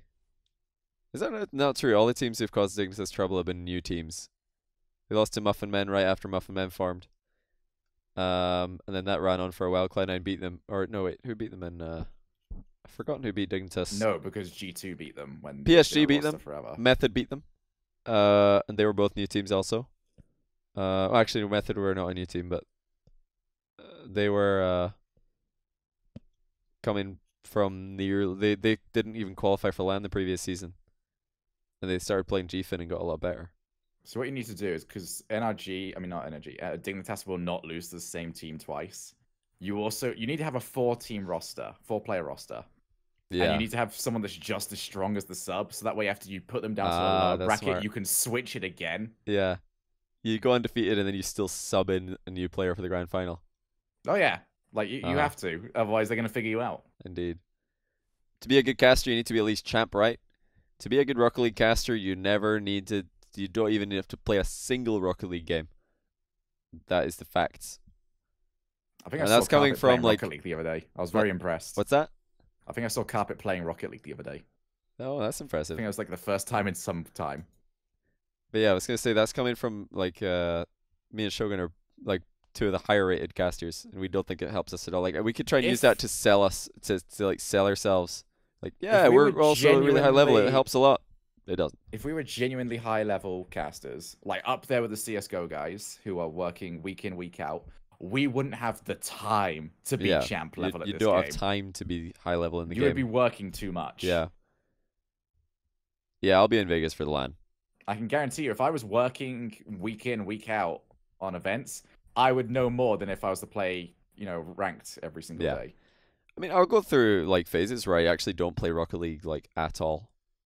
In fact, the only games I've played since the season reset was my 10 placements in 2v2, my 10 placements in solo standard, and a whole bunch of the sports modes. I've not even touched standard. I've not played with any team-based in 2s. I play so much at the moment just because of the streaming Yeah, stuff. Streaming, you play a lot on stream, but I've just not market for a 2v2 tournament. Yeah, of course. There's this kind of opinion going around that 3v3 is the only Rocket League mode that will sell, and it comes from mostly 3v3 mains who are trying to protect their future. But it's false. Like you could easily sell any Rocket League mode out of 1s, 2s, and 3s. I've already played more games this season than I did in season 7. Holy cow! How many games did you play? I just didn't season 7 was the one season I didn't get Grand Champ so far. I played 200 games of the entire season. Man, that's pretty crazy, actually. Those are like the last 3 days, I think, because I didn't get play because that was the entire RLCS season. I just didn't play anything. Yeah. So I got back and I was just like, go, go, go, go. Ah, I couldn't do it. You're organizing a LAN. What is your ideal format? I reckon 16 teams, 4 groups of 4, double round robin. So that's like what, 12 games per group. All best of 3 would be enough. Top 2 qualify for quarterfinal, or top 2 from each group qualify for quarterfinals. You have all the quarters on one day and then semis and final on another day. Like, instead of like cramming in so many games to a weekend, I'd want to do it like a double 2 weekend tournament with like a 6 day probably. Because you'd have how many group games? 48 best of 3s. So you'd probably spread that out over 4 days. And then you'd have all the quarterfinal, like 4 best of 5s on one day. Then you'd have 2 best of 5 semis and a best of 7 final on one day. That's 6 days. Boom. When did I get a GF? In the mail. What esports cap their prize pools at 1 million? Or most do. Yeah, I think that Rocket League will probably cap their prize pool at 1 million, but that's fine. I mean, that's quite high. Yeah, 1 million. 1 million was like what everybody was hoping for. Now that it's there, I mean, nobody's going to complain about that. So I mean, the last CS:GO major was 1 million. In fact, that's actually what they're capped at for their major. Yeah, 1 million is like more than enough. No idea how my editor is going to cut this. I could give him like a makeup like finish to edit in wherever he so pleases. But yeah, thanks for listening to the live segment. Everybody's tuning in live. Thanks for listening on VOD or audio if you are doing that. Gonna be back next week to talk about the playoffs and seedings going into playoffs and playoff predictions. Anything you want to say before departing, Shogun? Anything you want to plug? Follow my Twitter. Follow at Callum Shogun. He's almost at 10,000 followers. Sub to Shogun. But yeah, like appreciate this is so distracting. This like spam on my Twitter. Yeah, appreciate you swinging by again, Shogun. Looking forward to seeing next week's playoffs. Next week's pre-playoff show is going to be a fun one. Thinking about maybe mixing it up for that one. So I'll have to chat to you about that after the stream. Could be an interesting one to switch things up on, I think. Okay. But yeah, for now, it is a good night from me. Good night. Everybody say good night to Shogun in chat. I want to see lots of GNs or something like that. Also, remember, I put too much work into this to not show off again. You wrote that backwards. I did write this backwards. Like, yeah, that's impressive. You wrote that backwards. All right, see you later, guys. All right, see you later, Shogun.